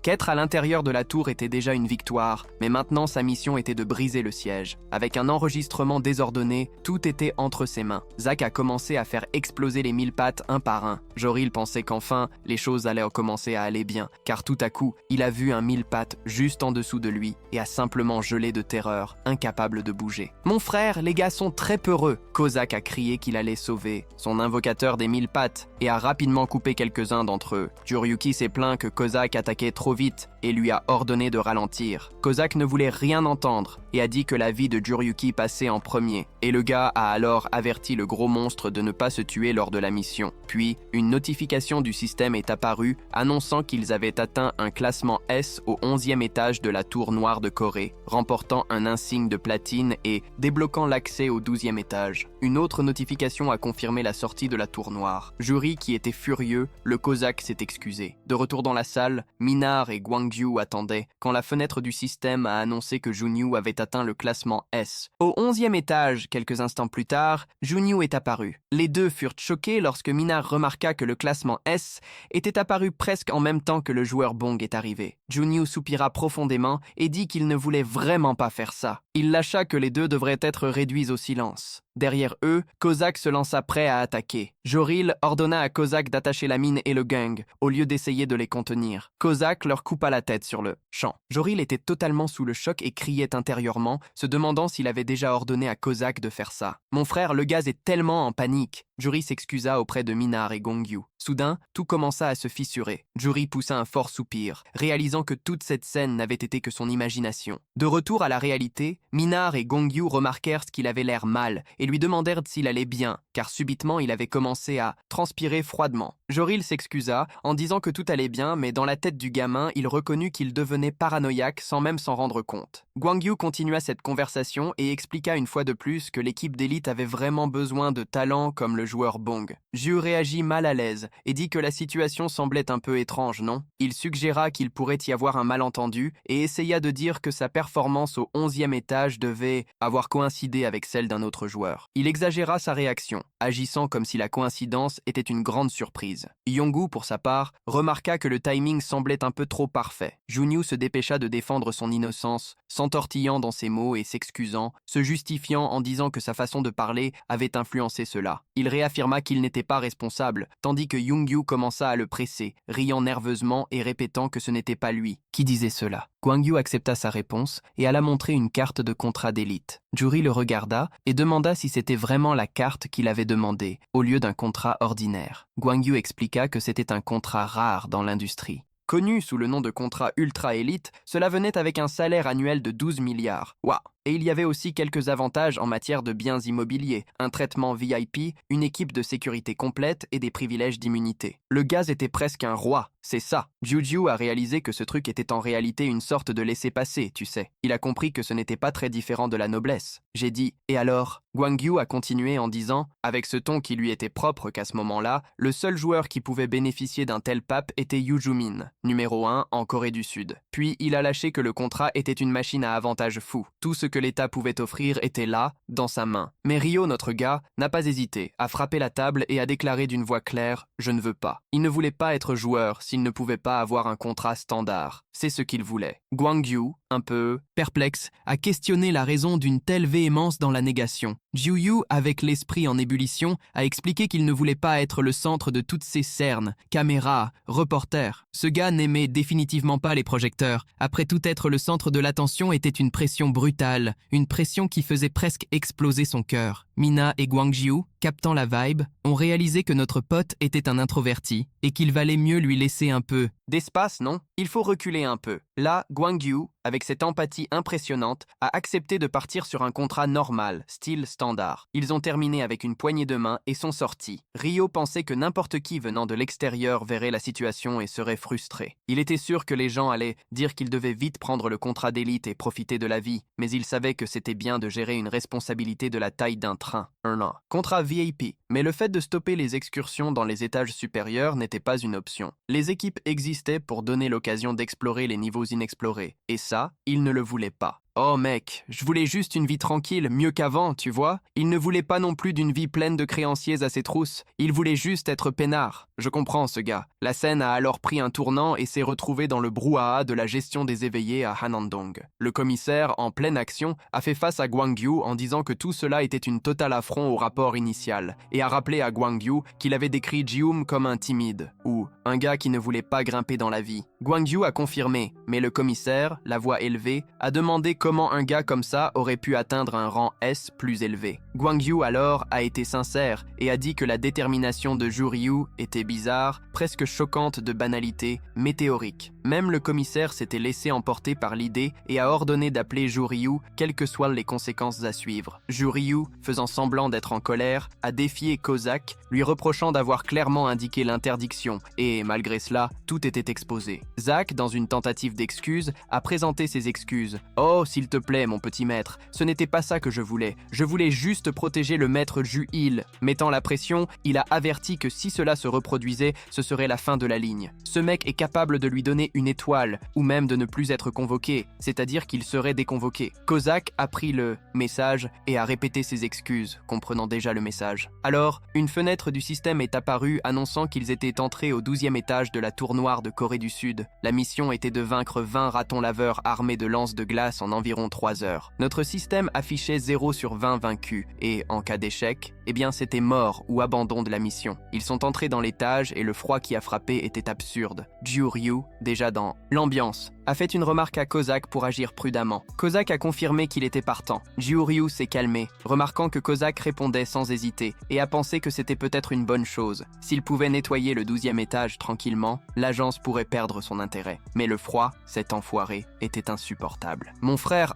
j'adore un petit froid. Kozak, réalisant que le temps était lourd, a même demandé à Juryu s'il n'avait pas froid. Alors, Kozak, dans un acte rapide, a commencé à détruire les monstres ours un par un pour accélérer le rôle et amener Juryu dans un coin plus chaud. Et ce n'est pas que le 12e étage a été nettoyé, Juryu était juste de nouveau déçu. Mince, c'était vraiment rapide, non? À ce stade, Guangyu, visiblement choqué, a demandé si c'était vrai qu'ils avaient nettoyé l'étage aussi rapidement. Notre garçon a confirmé que oui et a dit que le 13e étage pourrait être une sacrée galère. Zach a demandé de se détendre, de rester tranquille et a suggéré à tout le monde de regarder la télé. Je jure, sans contrôle, il a pleuré un fleuve et a déclaré qu'il n'y aurait pas de télé à cause de la désobéissance. Maintenant donc, en route vers le 13e étage de la tour, Kozak, ce gars est un ninja tueur, a volé en avant et a nettoyé le 13e étage en un claquement de doigts. Mince, après ça, il est allé au 14e étage et a terminé les monstres là aussi, sans pitié ni remords. Alors, plus tard, Juno a vérifié ses affaires et a constaté que le profit de la vente des pierres magiques était d'environ 2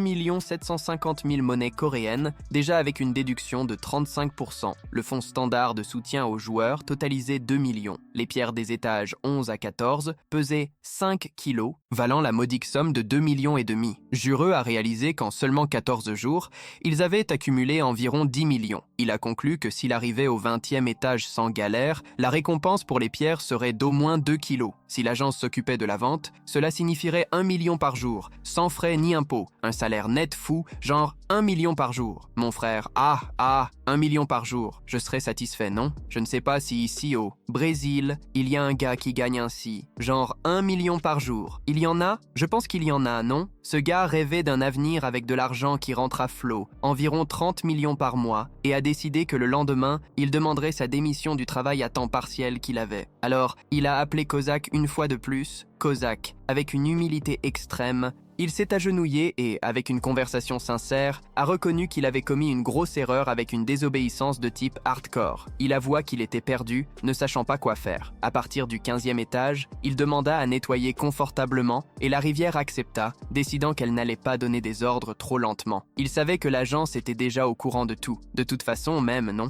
Non, mec. Dans sa tête, il réalisa que le 15e étage était aussi plus comme le propre. Il gagnerait 15 emblèmes de platine. C'était une chance incroyable de profiter d'un autre avantage. Ce gars admit que l'agence commençait à se saisir de la situation, pensant que plus il accumulerait d'avantages, plus il se sentirait en sécurité. Alors, Juin confirma le départ et les deux entrèrent au 15e étage. Les gobelins apparurent. Juin était stupéfait. C'était la première fois qu'il voyait ces créatures. Kozak lui ordonna de se cacher correctement en utilisant la compétence de furtivité et il commença à frapper chaque gobelin au dernier étage, tout en silence. Ce que Joryu vit était tout simplement fou. Il était choqué par la compétence de son partenaire. Après cette aventure, ils rentrèrent chez eux et Joryu se dirigea immédiatement vers son inventaire. En vérifiant, il vibra d'excitation en voyant qu'il avait obtenu 15 emblèmes d'argent. Quand il réalisa que la condition avait été activée, son cœur s'emballa. Avec 5 emblèmes, il débloqua le bénéfice d'amélioration de caractéristiques. Avec 10 emblèmes, un autre bénéfice arriva, la copie de compétences. Et maintenant, en collectant les 15 emblèmes, l'attente était énorme pour voir quel bénéfice allait arriver. En échangeant les 15 emblèmes de platine, Juan Ryug reçut enfin le bracelet de bouclier d'énergie. Dès qu'il le mit à son poignet, une notification pop-up apparut, révélant qu'il s'agissait d'un kit de bouclier d'énergie. La notification indiquait que le bracelet protège son porteur avec un bouclier qui absorbe les dégâts reçus, mais ce bouclier disparaissait après avoir absorbé une quantité fixe de dégâts et nécessitait un temps de recharge de 5 heures.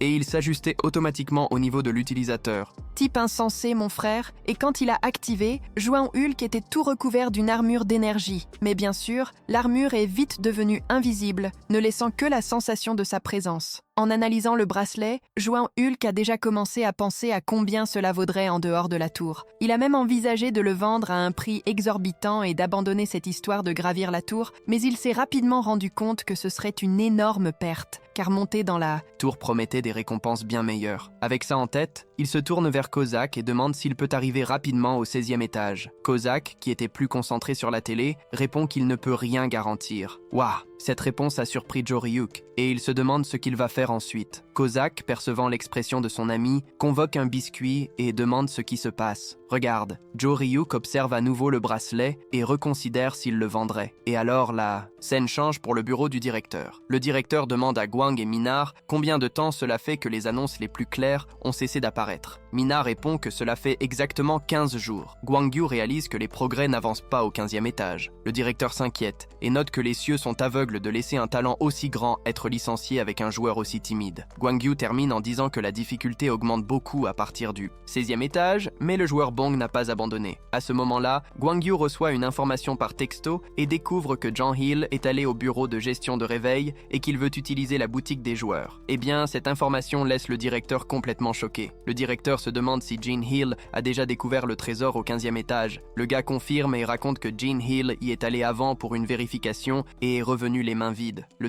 directeur devient furieux, critiquant qu'il juge le joueur Bong sans connaître toute la vérité. Il donne des ordres pour soutenir n'importe quel item que Jo Ryuk voudrait et de l'offrir à un prix amical. Là, la scène change pour un flashback d'il y a 15 jours. Dans ce flashback, nous voyons Kozak. Il est choqué d'entendre l'ordre de Joe. Ryuk, Jill et Rick lèvent leurs chemises et demandent à Kozak de les poignarder au ventre. Kozak, tout hésitant, dit que Jill et Rick ne veulent plus être amis, qu'il vaudrait mieux qu'ils meurent, mais il n'arrive pas à le faire, hein? Gilricky essaye d'expliquer qu'il a juste demandé à ce qu'il lui donne un petit coup de couteau, juste ça, une petite stab. Frère, tranquille, il n'essaye que de tester le bouclier d'énergie. Mais Kozak secoue la tête en affirmant que ça ne va pas, qu'il n'arrive pas à penser correctement. À ce moment-là, Gilricky prend le couteau des mains de Kozak et se blesse, laissant le pauvre mec complètement choqué. Et le plus bizarre, c'est qu'il s'est poignardé sans activer le bouclier d'énergie. Mon frère, le gars est vraiment idiot. Ce type est très intelligent, sans aucun doute. Goza, qui commence à crier « T'es fou, frère !» Je jure qu'il lui demande de se calmer. Pendant ce temps, il utilise rapidement une potion de soin sur sa blessure et s'envole. Guéri. Mon frère, Kozak attrape Ju,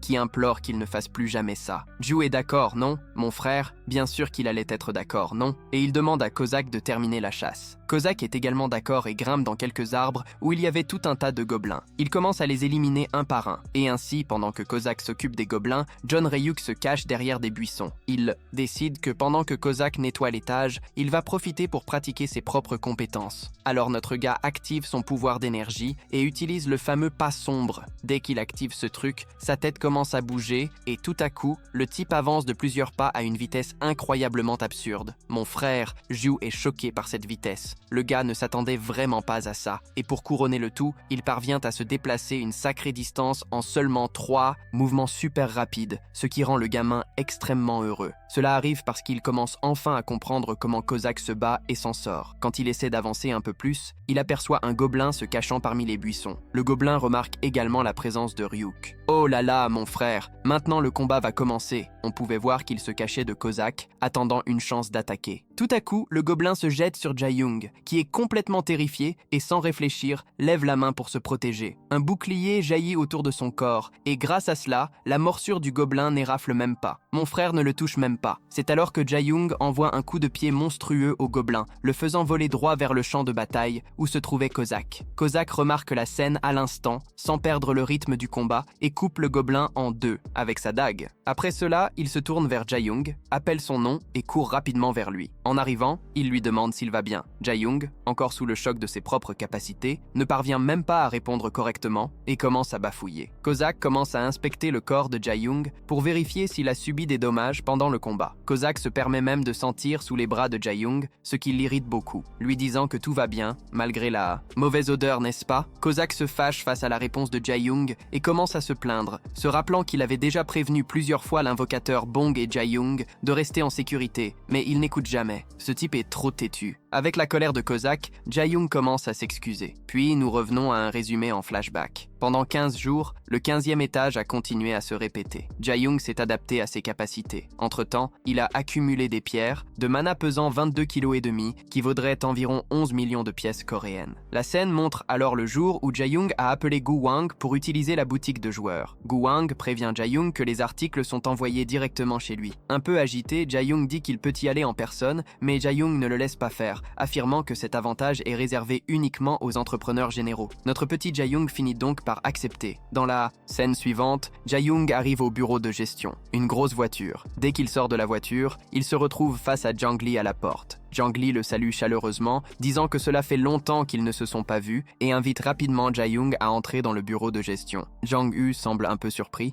Avec le traitement VIP qu'il reçoit, il pose la main sur le panneau du système et, en une fraction de seconde, ses informations de compte sont enregistrées, permettant un accès permanent à la boutique des joueurs. Langio demande si Jae-young a besoin d'un guide pour la boutique, mais il refuse. Puis, tout de suite après, il avance vers la boutique, où il doit à nouveau enregistrer ses informations de compte pour ouvrir la porte. Une fois à l'intérieur, Jae-young observe le luxe de la boutique, mais étrangement, il n'y a personne là, ce qui le laisse confus. Il commence à fouiller les objets, tous d'une apparence absurdement cher. Après un moment de réflexion, il décide de vendre d'abord ses pierres de mana. Après la vente, Jae-young aperçoit un objet qu'il aime, coûtant environ 11 250 000 pièces coréennes, et il décide immédiatement de l'acheter. L'équipe effectue la transaction rapidement. Après l'achat, Jae-young sort de la boutique et rentre chez lui. Dans la scène suivante, le directeur demande à Gwangju si le joueur Bong a fait ses achats comme il se doit. Gwangju répond que oui, et que tous les autres joueurs ont été empêchés d'entrer dans la boutique, permettant au joueur Bong de se sentir à l'aise. Le directeur veut savoir pour les prix, et Gwangju met à jour que l'équipe a été instruite d'appliquer une remise de 90%, car le sujet timide pourrait trouver les objets gratuits un fardeau. Le directeur est content de la façon dont Gwangju a géré la situation. La scène change pour chacun de nos garçons le soir. Regarde ça, avec une remise de 90%, il y en a un qui a réussi à obtenir une scie de la menthe pour seulement 2 millions et a même eu des bottes en cuir de bête lisse pour 3 millions, après la même remise. À ce stade, il commence déjà à avoir ce doute, car, d'après ce qu'il a entendu, les objets normaux dans la boutique commencent généralement à des prix élevés, comme 20 millions, 30 millions ou même plus. Le chef de l'équipe, Gwangju, l'a également engagé personnellement. Il se demande comment c'est possible, surtout en tenant compte de son apparence. Quoi qu'il en soit, il est curieux. Jae-young jette alors un coup d'œil à son bracelet de bouclier et c'est quelque chose qui l'excite, car maintenant, il peut participer aux batailles aux côtés de Korzak le lendemain.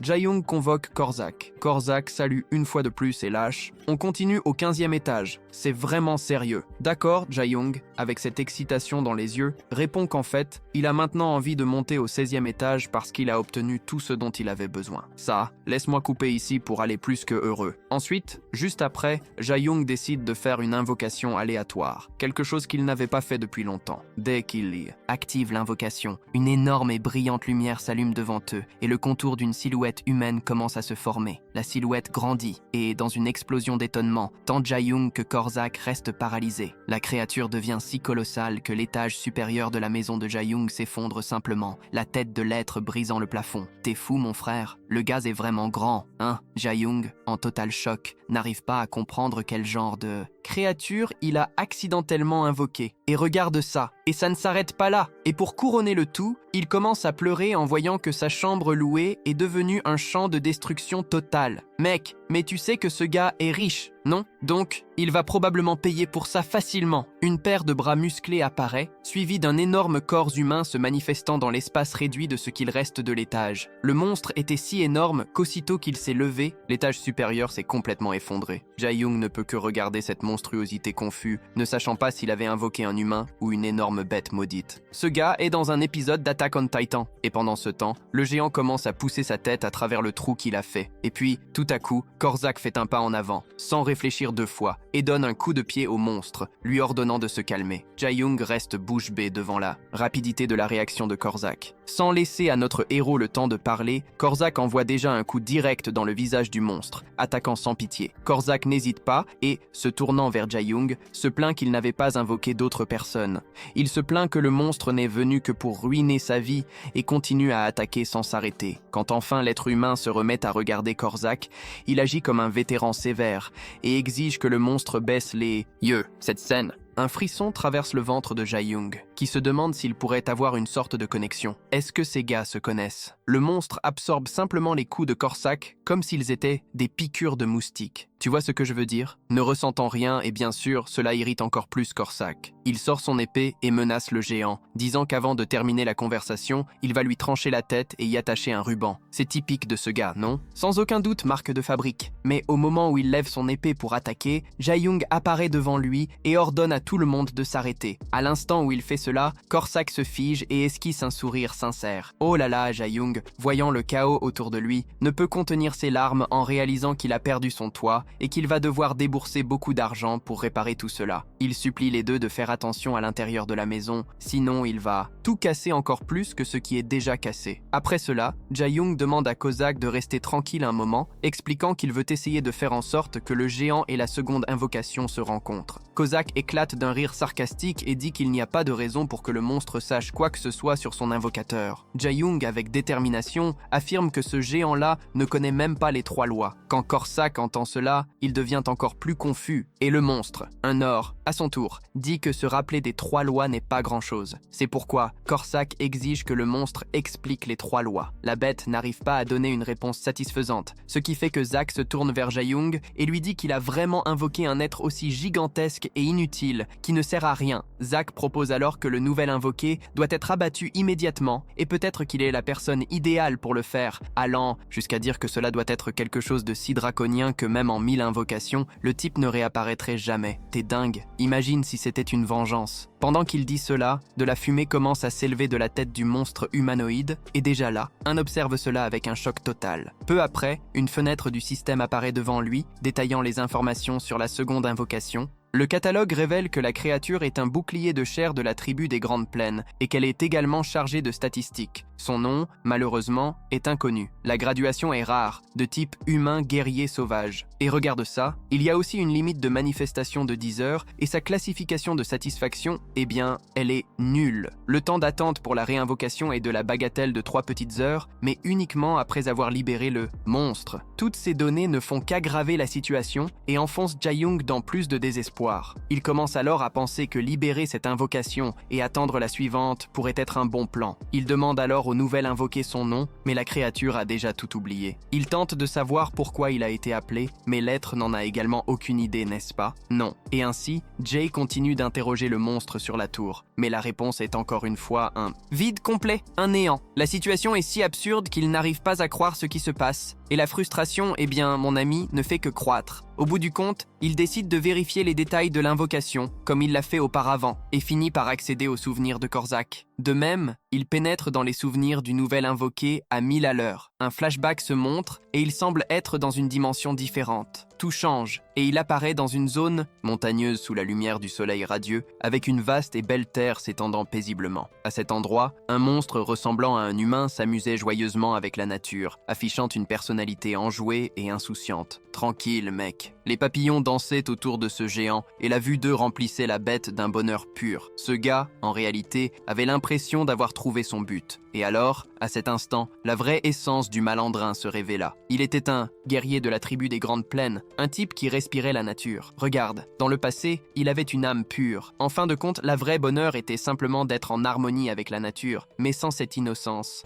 Ses statistiques physiques étaient au sommet. De nulle part, des loups géants sont apparus, se prenant pour les rois de la jungle, et ont attaqué un Ostenso qui semblait humain. Mais le gars, plein de simplicité et de bonté, a décidé de jouer avec les loups plutôt que de se battre. Son toucher était si absurde que les loups ont commencé à avoir peur de lui. Vraiment, le gars n'est pas en colère, hein? Bien qu'il ait beaucoup de force, le bonhomme était plutôt têtu. Mais un jour, quelqu'un du palais impérial est apparu en demandant son nom, mais à ce stade, il avait déjà oublié même son propre nom. Au final, le guerrier sauvage a fini comme un bouclier humain dans une bataille contre l'hydre. Avec son corps résistant, il a supporté l'haleine acide de la créature et s'est jeté à l'attaque, arrachant les têtes de l'hydre une par une, sans même réaliser que sa propre peau était en train de fondre. Tout cela pour une seule pensée, protéger ses frères. Mais la situation s'est compliquée. Finalement, il a été dominé par le poison et a fini par subir les plus grandes déceptions, entouré des rires de ceux qu'il croyait être ses amis. Jusqu'à son dernier souffle, il n'a entendu aucune parole de reconnaissance pour ses actions. Tout le monde riait, comme s'il était un poids qui venait enfin d'être ôté de leurs épaules. Juin est resté là, face aux os de ce monstre, et merde, mon frère, il était abasourdi de découvrir toute son histoire. Une immense tristesse a envahi Jari. Il avait déjà décidé qu'il continuerait avec cette nouvelle invocation et a décidé d'accueillir le guerrier comme un véritable compagnon. Maintenant, les deux allaient gravir la tour ensemble. Lorsque Johnny a tendu la main, la nouvelle invocation a fait de même et a serré fermement. Johnny s'est alors concentré pour donner un nom à son nouvel allié. Il a suggéré Yamen ou Gobang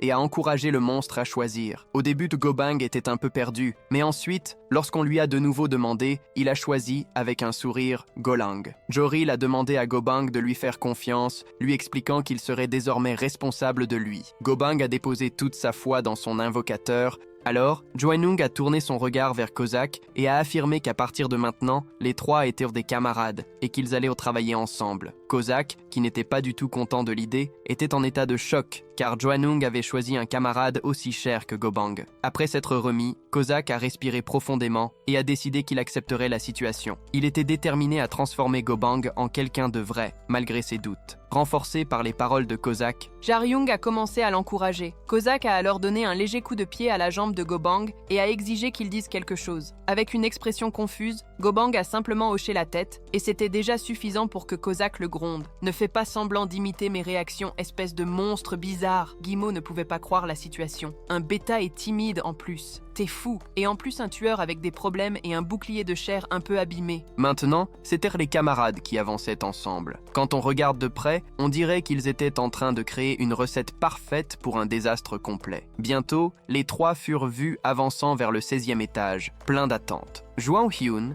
décida que dans cette mission, il mettrait également tout en œuvre. En entrant dans la mission du 16e étage, l'objectif était clair, éliminer 30 gobelins patrouilleurs en seulement 5 heures. Si le compte des gobelins patrouilleurs n'atteignait pas 0, les conséquences seraient la mort ou l'échec de la mission. Kozak s'est placé à l'avant et Jaryung a suivi derrière Gobang, servant de bouclier vivant. Alors qu'il continuait, Kozak a demandé à Jaryung d'activer sa barrière protectrice, avertissant qu'une attaque inattendue des ennemis pourrait causer des blessures grave. Jaryung a compris la gravité de la situation et s'est enfoncé dans la forêt. Kozak a expliqué que les gobelins lançaient des aiguilles empoisonnées et qu'ils étaient prêts à les embusquer à tout instant. Ces aiguilles, je pense qu'elles ressemblent à des fléchettes, non? Rapidement, ils aperçurent plusieurs gobelins cachés autour, observant en silence, tandis que Jaryung et Kozak passaient. L'un des gobelins a tiré une aiguille qui se dirigeait vers Jaryung, mais Kozak, rapidement, comme un éclair, il a attrapé l'aiguille avant que cela ne cause des dégâts. Un choc saisit Jaryung en voyant tous les gobelins attaquer ensemble, comme s'ils formaient une équipe bien coordonnée. Kozak ordonna à Jaryung de se faufiler et de se cacher dans les buissons pendant qu'il affrontait les gobelins en face. Jaryung était impressionné par l'intelligence de ces monstres qui préparaient une embuscade bien organisée. Il calcula qu'il devait y avoir environ 50 gobelins au total. Puis, tout à coup, Jaryung remarqua que Goblang était là et il ordonna à son camarade d'attaquer les gobelins. Goblang, qui avait l'air très sérieux, faisait tout avec beaucoup de concentration et d'effort. Pendant ce temps, Kozak vit ses yeux briller intensément et il se lança en avant, avec la terre tremblant sous ses pieds. Il sauta haut comme une fusée. Mon frère, en voyant cela, les gobelins commencèrent à courir dans le panique, un de chaque côté, les jambes à critiquer. Non, l'attention de Kozak se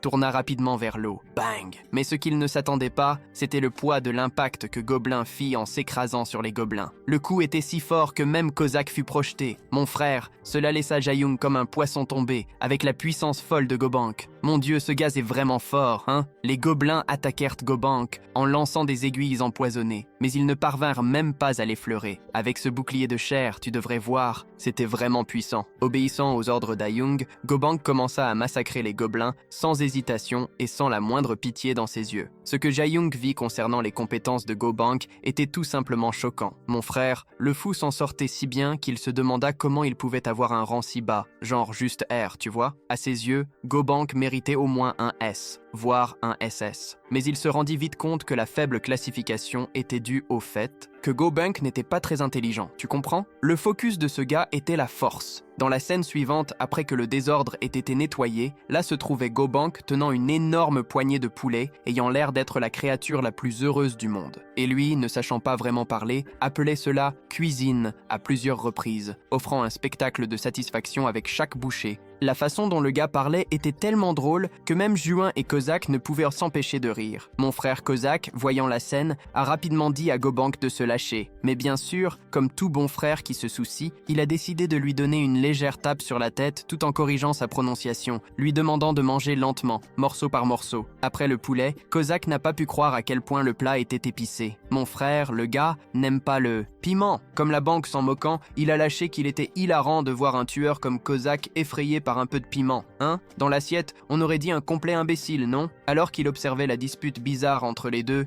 John Young se demandait s'il était possible qu'ils deviennent vraiment amis. Et alors, le Bang, avec toute cette innocence, a même traité John Young de bonne personne, ce qui a laissé John Young se gratter la tête, ne sachant pas s'il devait rire ou être confus. Le Bang, avec sa façon particulière, a continué à appeler le poulet de manière incorrecte, disant que Jerry l'avait ramené à la vie avec ce délicieux poulet. Joan Hulk a rapidement dit la vérité, en disant qu'à côté de l'effort que GoBank avait fourni pendant cette journée, un simple poulet n'avait aucune importance. Et il a même dit que si quelque chose lui arrivait, il ferait entièrement confiance à GoBank. Mais avant que la conversation ne continue, Kozak a donné un coup de pied au visage de GoBank, traversant la tête de Joan Hulk, juste pour corriger sa prononciation à nouveau, le laissant perplexe. Ce gars est mauvais, mec. Il s'est tourné vers Kozak, posant la question dans l'air. Comment il pouvait intimider quelqu'un qui mangeait si tranquillement? Zach s'est excusé tout de suite, mon frère, et a expliqué ce qu'il pensait. Que, comme le Bang, il avait juste besoin d'une petite touche d'éducation. Tu sais que ce gars est bon pour éduquer, non? Les gens doivent apprendre rapidement avec ce gars, sinon... Oh, tu sais pour la petite histoire, hein? Dans la tête. Mais GoBank, totalement étranger à la conversation, continuait à dévorer son poulet, caché dans sa propre tête, disons, en transe. Kozak, voyant cela, était furieux, mais a décidé d'engloutir sa colère et de rester à sa place.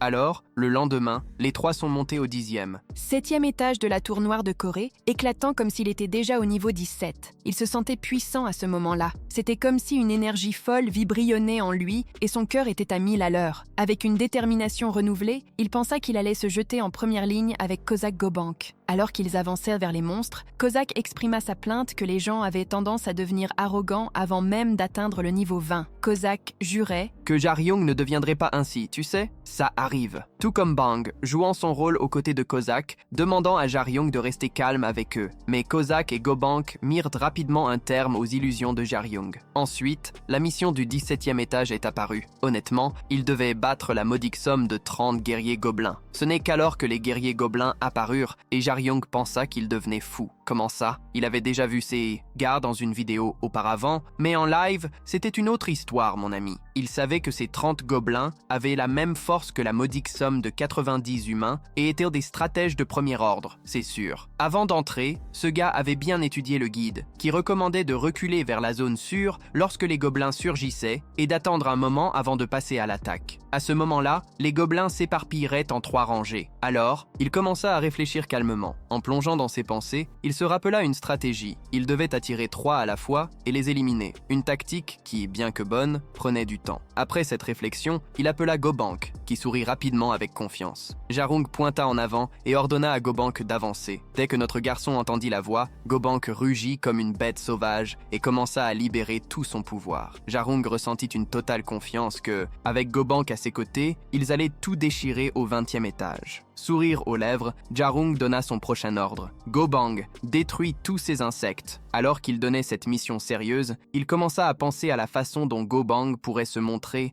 utile, là en avant, t'es fou? Ce bouclier de chair prouve être plus qu'un bouclier, ce type est un monstre. Donc, la mission du 17e étage est de vaincre rapidement 30 guerriers gobelins. Notre protagoniste s'appelle Monsieur Gabang. Il est rapidement invoqué, demandant quel est l'ordre, monsieur. Notre garçon lui dit simplement de s'occuper de tous les gobelins, ce qui provoque un rugissement assourdissant et il se précipite sur tous les gobelins qui ne comprennent pas d'où vient ce guerrier. Mais les gobelins, sans aucune peur, ordonnent à tous de se préparer à l'attaque. Comme le banquier, rapide et intrépide, il avance et commence à massacrer tous les gobelins présents, avançant et en éliminant un par un. Les guerriers gobelins tombent tous au sol, tandis que notre garçon observe la performance insane de ce monstre en stratégie. Et la tactique ne fonctionne que lorsque les catégories ont des poids similaires. Contre un tank, ça ne va pas marcher, c'est sûr. Après tout, il n'aurait pas la moindre chance contre un tank. Le système continue d'indiquer qu'il a obtenu la classification S et plus, encore au 17e étage de la tour noire, et a également reçu une récompense S et un emblème de platine. Oh, il est très heureux. Incroyable. Soudain, notre guerrier assassin reçoit un choc en réalisant à quel point Gabang est fort. Ils avancent maintenant vers la mission 18. Ils doivent aussi vaincre 30 gobelins assassins. Cette fois, entrant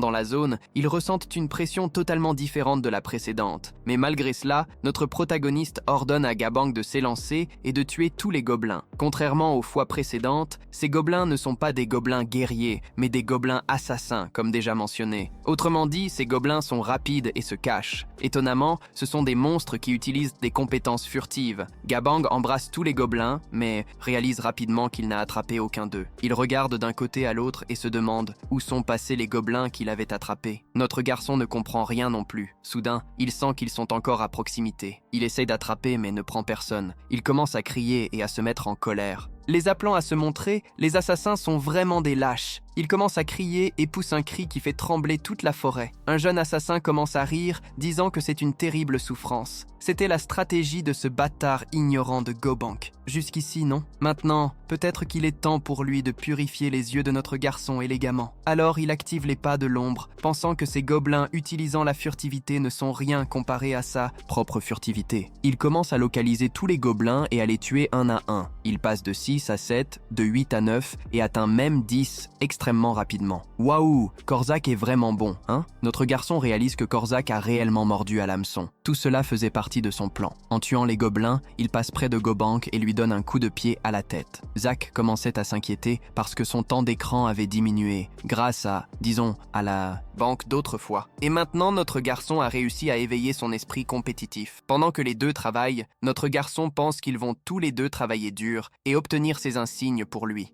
Le gars est très heureux. Il n'a pas besoin de faire quoi que ce soit. Il doit continuer à perfectionner ses incroyables compétences avec les avantages, n'est-ce pas? Il sort alors rapidement sa masse, tout en disant qu'il est déjà autour du niveau 18 et peut-être que c'est maintenant son tour. Alors rapidement, il se transforme en un cheval sauvage. Wahoo, il a vérifié toutes les informations pas à pas avant d'entrer au 18e étage. L'habileté de furtivité de l'assassin gobelin est de bas niveau. S'il se concentre suffisamment, il peut détecter tous les mouvements. Rien à craindre, car il a suffisamment pratiqué le pas sombre tout en répétant le 15e étage. Alors rapidement, il saute et trouve le premier gobelin, mais avant de terminer celui-ci, Il perd l'équilibre et le gobelin esquive son attaque. Oups, son équilibre, comme toujours, l'a trahi, mais la masse frappe encore la tête du gobelin et il a enfin rempli sa condition. Il a déjà tué 10 gobelins assassins. Il pense avoir attrapé exactement comme prévu, non? Je pense que c'était juste à temps, non? Quoi qu'il en soit, la première chasse réussit au 18e étage, mais derrière lui, il y avait un autre gobelin se préparant à le tuer, et à la dernière seconde, il a été sauvé par notre héros Korzak. Et maintenant, il a déjà tué 18 gobelins tueurs, très bien. Et tout d'un coup, il est à 25, il ne lui manque que 5 de plus. Et maintenant, 27, il ne lui en reste que 3. Mais, soudainement, voilà qu'un gobelin frappe dans tous les coins au sol et fait exploser les gobelins, les soulevant pendant qu'il crie que le gobelin continuera d'aider, quoi qu'il arrive. Korzak dit que le gobelin est sur son chemin. Il ferait mieux de déguerpir d'ici, car il est contre tout seul. Tout à coup, Korzak se demande « Où est l'invocateur ?» Et le voilà, courant après un gobelin. Le gobelin tente de l'attaquer, mais il réussit à se dégager rapidement. Oh, ça a été de justesse, hein? Cela aurait été beaucoup trop dangereux sans le bouclier d'énergie. Ah, je suis sûr qu'il serait allé directement au cimetière. Alors, 2 gobelins le mettent dans une impasse, un devant et un derrière. Son adrénaline est à fond et il réussit à éviter les deux d'un seul coup d'esquive vers le bas. Puis il fait un saut et réalise que les gobelins, bien qu'ils soient un fort, lui semblent extrêmement lents. Ou est-ce que le monde semble-t-il s'être ralenti? Alors rapidement, il se retourne et attaque les 2 gobelins. Et avec cela, il a atteint la classification S au 18e étage de la tour noire. Après un moment, Kozak continue de chasser l'invocateur, criant à travers la forêt. Et là il est, observant son écran système, et il a dit qu'il avait peut-être réussi à tuer le dernier gobelin d'un seul coup. Notre garçon tueur commence à pleurer. Ah, Bong l'invocateur, tu es sauvé. Merci mon Dieu. Alors dans la salle d'administration, un avis a rapidement été affiché. Le 18e étage a eu un succès total. Ce n'était pas n'importe quel avis, c'était un avis global. Le directeur était extrêmement heureux. Ce gars est imparable. On dirait qu'il s'est très bien préparé. S'il en tenait qu'à lui, ce gars aurait déjà révélé à tout le monde qui était celui qui détient le record de 18 étages consécutifs avec une note S.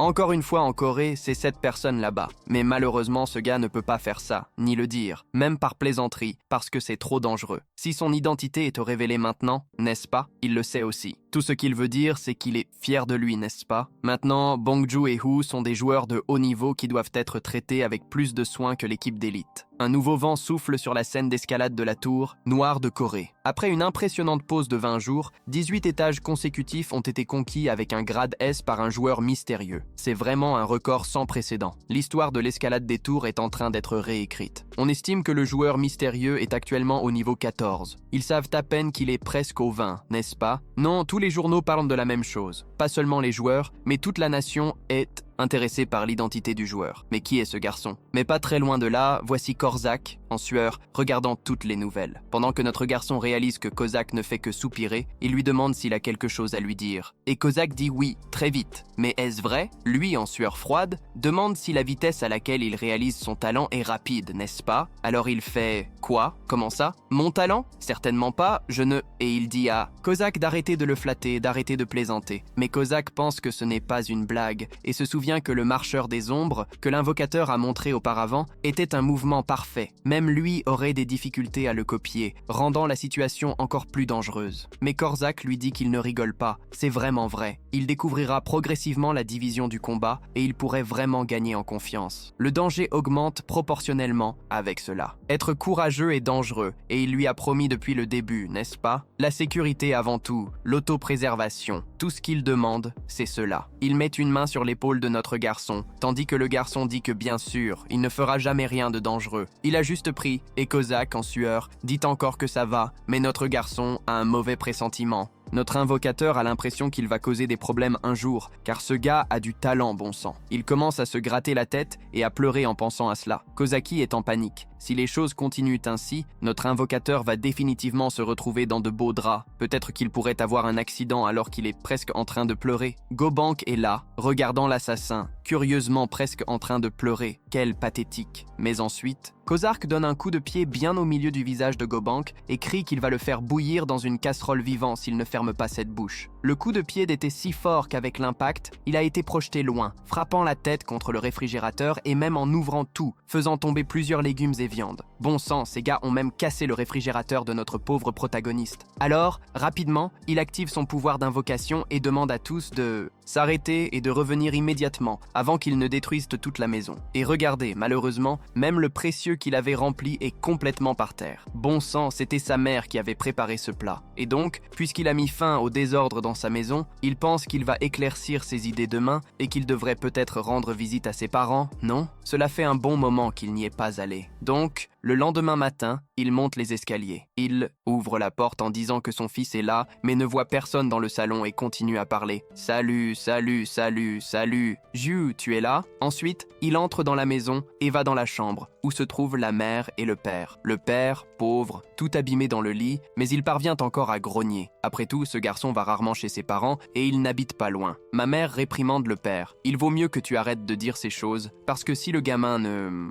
vient pas ici, le harceler va juste le faire venir encore moins. » Le garçon demande comment vont les articulations de la hanche. Mon père, toujours en train de grogner et avec beaucoup de douleur, dit « Que pense ce gamin? Que les os guérissent si facilement ?» Après tout, il a passé la moitié de la journée allongé. Le garçon lui demande de rester allongé, mais il dit que ça va, il peut aussi marcher un peu. Alors le garçon l'aide jusqu'à la table, pendant que sa mère dit qu'elle a préparé un ragoût et que son frère est allé acheter du tofu. Il sera de retour très bientôt. Regardez ce plat délicieux. On dirait qu'il y a de la viande, de la ciboulette et plein de choses que je ne sais pas ce que c'est, mais c'est vraiment bon. Et au fait, j'ai faim. Les choses sont difficiles à la maison ces derniers temps, non? Il le dit à sa mère, mais elle lui demande de ne pas s'inquiéter pour eux. Après tout, il a déjà sa propre vie. Le père lui dit également de ne pas s'inquiéter. Après tout, il a déjà ses problèmes et les parents ont aussi leurs problèmes.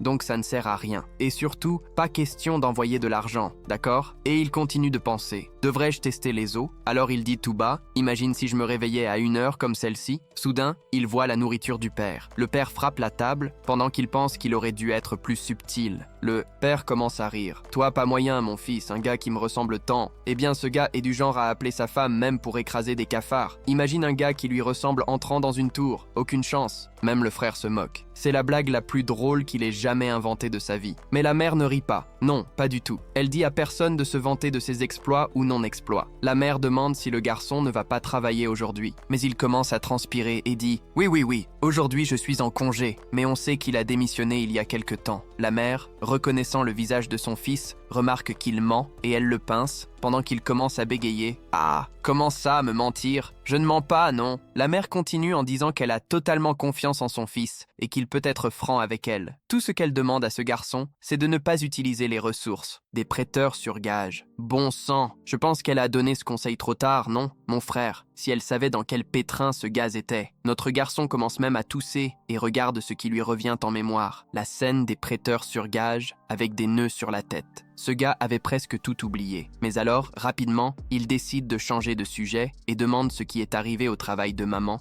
Elle a dit que tout a commencé à cause d'un client grossier. Elle est allée réparer un purificateur d'eau et ils ont demandé à nettoyer aussi tous les déchets recyclables et les restes de nourriture. Mais, malheureusement, elle ne se souciait pas de l'évaluation des clients. Alors, elle les a simplement critiqués et, par conséquent, elle a été renvoyée. C'est pourquoi la mère de ce garçon est agressive et courageuse. Une personnalité qui ne tolère pas les injustices. Quant au père, sa plus grande conquête a été de demander cette fille à sortir. Et ce gars est le père qui est tombé éperdument amoureux d'une mère comme ça. Soyons honnêtes, ce gars est la vraie définition d'un mâle bêta. Alors, qu'est-ce qui vient d'un mâle bêta? Eh bien, mâle bêta 1 et mâle bêta 2, n'est-ce pas? Malheureusement, pour le plus grand bonheur de ces deux-là, les gènes paternels sont pathétiquement plus forts que ceux de la mère. Et quand tout le monde rit à table, ils pensent que tout le monde s'inquiète. Donc, le plus évident est de parler de la situation des réveillés à un autre moment. Puis, déjà à la sortie, il remet une enveloppe à son frère et dit que c'est la semaine pour maman et papa, pour qu'il leur donne et s'assure qu'ils ne soient pas surchargés de travail. Le petit frère lui demande d'attendre parce qu'il n'a rien compris, mais en voyant le visage de son frère, il comprend tout de suite qu'il doit agir ainsi parce qu'il a payé sa cotisation la dernière fois. Alors, il réalise que peut-être ce gars est trop timide pour dire merci. Il touche l'épaule du garçon et lui dit qu'il sait comment il se sent et que tout va bien. Peut-il donc parler confortablement de la semaine? Il dit que oui, d'accord. La semaine de maman et de papa ne semble pas manquer de quelque chose.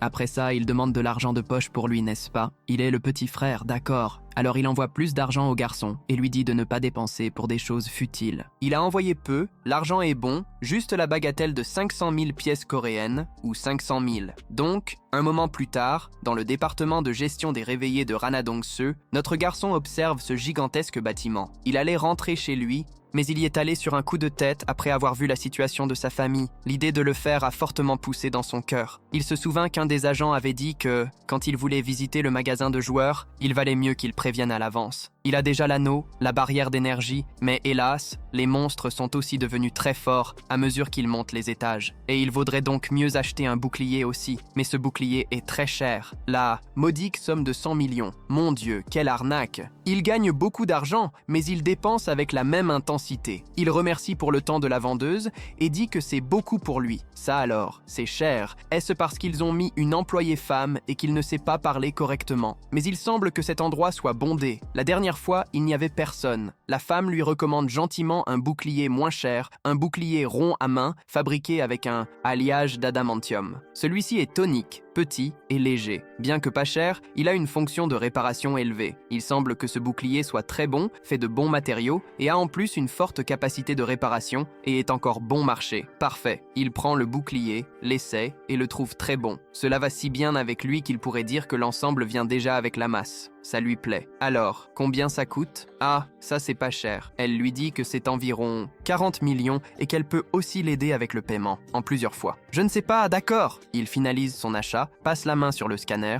et effectue le paiement. Enfin, il a acheté son bouclier. Il pense que parler avec les membres de l'équipe est beaucoup plus difficile que de traiter avec des gobelins. Enfin, mission accomplie. Alors maintenant, il peut rentrer chez lui. Mais en sortant du magasin, un gars tranquille là lui demande s'il est éveillé depuis longtemps. Il tend la main et dit qu'il est aussi un joueur. Enchanté de le rencontrer. Le nom de ce gars est Choi Roseux. Il trouve l'entrée de ce type un peu étrange, non? Il salue alors le garçon et dit qu'il est bon de Johnny. Le garçon dit qu'il va dans ce magasin tous les jours et n'a jamais vu ce gars-là. Et si ce n'est pas impoli, il lui demande à quel étage il est. Après tout, il est déjà au 3e étage. Mais notre garçon a dit qu'il est à l'étage... Et le numéro 15, mince, c'est vraiment haut. Le gars tombe rapidement en extase. Il a dit que s'il avait besoin de lui pour résoudre quoi que ce soit, il pouvait compter sur lui. Mais notre garçon a dit que tout allait bien par là aussi. Le gars continue de dire que s'il a besoin de quelque chose de la boutique et non de la tour, il doit lui en parler pour qu'il ne comprenne pas mal, n'est-ce pas? 15. Donc, à la prochaine. On dirait que c'est là la capacité audacieuse d'infiltration interpersonnelle d'un membre du groupe fascinant. Il continue de réfléchir dans ses pensées que, avec ce niveau, il a probablement aussi une copine. haine, n'est-ce pas? Non, il est jaloux, c'est sûr. Donc, à la tombée de la nuit, il continue d'observer ses stats. Nom, Bonjuryuki, affiliation, tour noir, niveau 19, invocation simultanée, 2, dans la capacité, trait d'invocation désigné, une invocation aléatoire, développer des compétences générales, entrer dans la tour, une fois par jour tout ça. Il réalise que son niveau est 19. Maintenant, il peut défier le 19e étage. Mais avant cela, il devrait appeler Kozak, et peut-être parvenir à un accord, n'est-ce pas? Non, ça va. Alors, il décide d'invoquer John Kozak. Le gars arrive déjà stressé. D'accord, loyauté, merci pour l'évaluation. Le gars est en colère, mais notre garçon commence à dire qu'il va acheter un bouclier aussi. Un collier qui tombe par terre en pensant que notre garçon aime trop acheter des armures, n'est-ce pas? Maintenant, ce gars a même un bouclier. A-t-il vraiment besoin de faire ça? Mais notre garçon dit qu'il doit prioriser sa sécurité autant que possible. Mais Kozak dit que l'ancien invocateur a aussi dit ça. Oh là là, il dit au gars de ne pas s'inquiéter. Après tout, il est un lâche. Si l'escalade devient difficile, il va abandonner tout de suite et tout ira bien. Kozak demande à notre garçon de lui faire une promesse, ne jamais prendre l'initiative de l'attaque. Alors, notre garçon prend sa main, serre et dit qu'il promet. Et Kozak a dit que si ça devenait difficile, sacrifie-moi ainsi que la grosse boulette de viande que nous avons. Autrement dit, Gobang. Mais aussi, s'il préfère, il peut d'abord sacrifier Gobang. D'accord, compris. Alors, tout ce qu'ils ont à faire, c'est de commencer à nettoyer, mais avant cela, ils sentent une odeur étrange et très agréable. On dirait aussi que le gars a acheté des boulettes à donner aux Cosaques. Regardez ça, le gars adore les boulettes. Il commence alors à manger en pensant que notre garçon s'est très bien occupé de lui et prend même soin de notre géant de viande. Il prend une des boulettes de viande et la lance à sa bouche. Mais avant que la boulette n'atteigne sa bouche, il désinvite l'invocation et reprend la boulette. Il demande contre qui il garde du ressentiment. Kozak, scellé, dit qu'il n'en veut à personne. Mais apparemment, il y a quelqu'un dehors, et ce mec ne rigole pas. Ce gars dégage une aura terrifiante et meurtrière, et déborde d'intention de tuer. Voilà. Alors, rapidement, il décide de se cacher avec le Kozak, utilisant la barrière d'énergie pour absorber tout dommage qu'il pourrait subir. Mais tout à coup, quelque chose entre par la fenêtre. On dirait une grenade ou un œil qui rebondit. Et là, à la porte, il y a un gars avec un pistolet à la main, disant qu'il a trouvé notre garçon. Maintenant, c'est foutu, mon frère. Ce gars a vraiment l'air d'un psychopathe. Que va faire notre garçon maintenant? Le gars continue en disant qu'il est la même personne qu'il a vue dans le magasin d'instruments de musique, n'est-ce pas? Surprise, espèce de loser. Il a eu du mal à suivre, mais il a réussi. Le gars pointe l'arme sur notre garçon, tandis que notre garçon lui demande de baisser son arme et de rester calme. Mais le gars lui dit de fermer sa bouche, sinon il va mourir. Il ferait mieux de retirer son bracelet et son inventaire avant qu'il ne transforme sa tête en une boulette de viande. Oh non, ce gars faisait semblant d'être amical juste pour pouvoir le voler. Le gars continue à lui dire insistance de retirer ses affaires rapidement, sinon il va lui tirer dessus. Mais derrière lui, il y a le Kozak, prêt à faire sa nouvelle victime. Après, tout, c'est pratiquement du suicide. Ça oui, cette œuvre ici est très bonne, assez imprévisible, mais le protagoniste a encore beaucoup de choses à développer, non? J'espère que vous avez aimé la vidéo, et n'oubliez pas de laisser un like, mec, et de commenter ici en bas. Si cette vidéo est bonne, vous savez quoi? Il y aura une suite. Merci de regarder et restez avec la prochaine vidéo.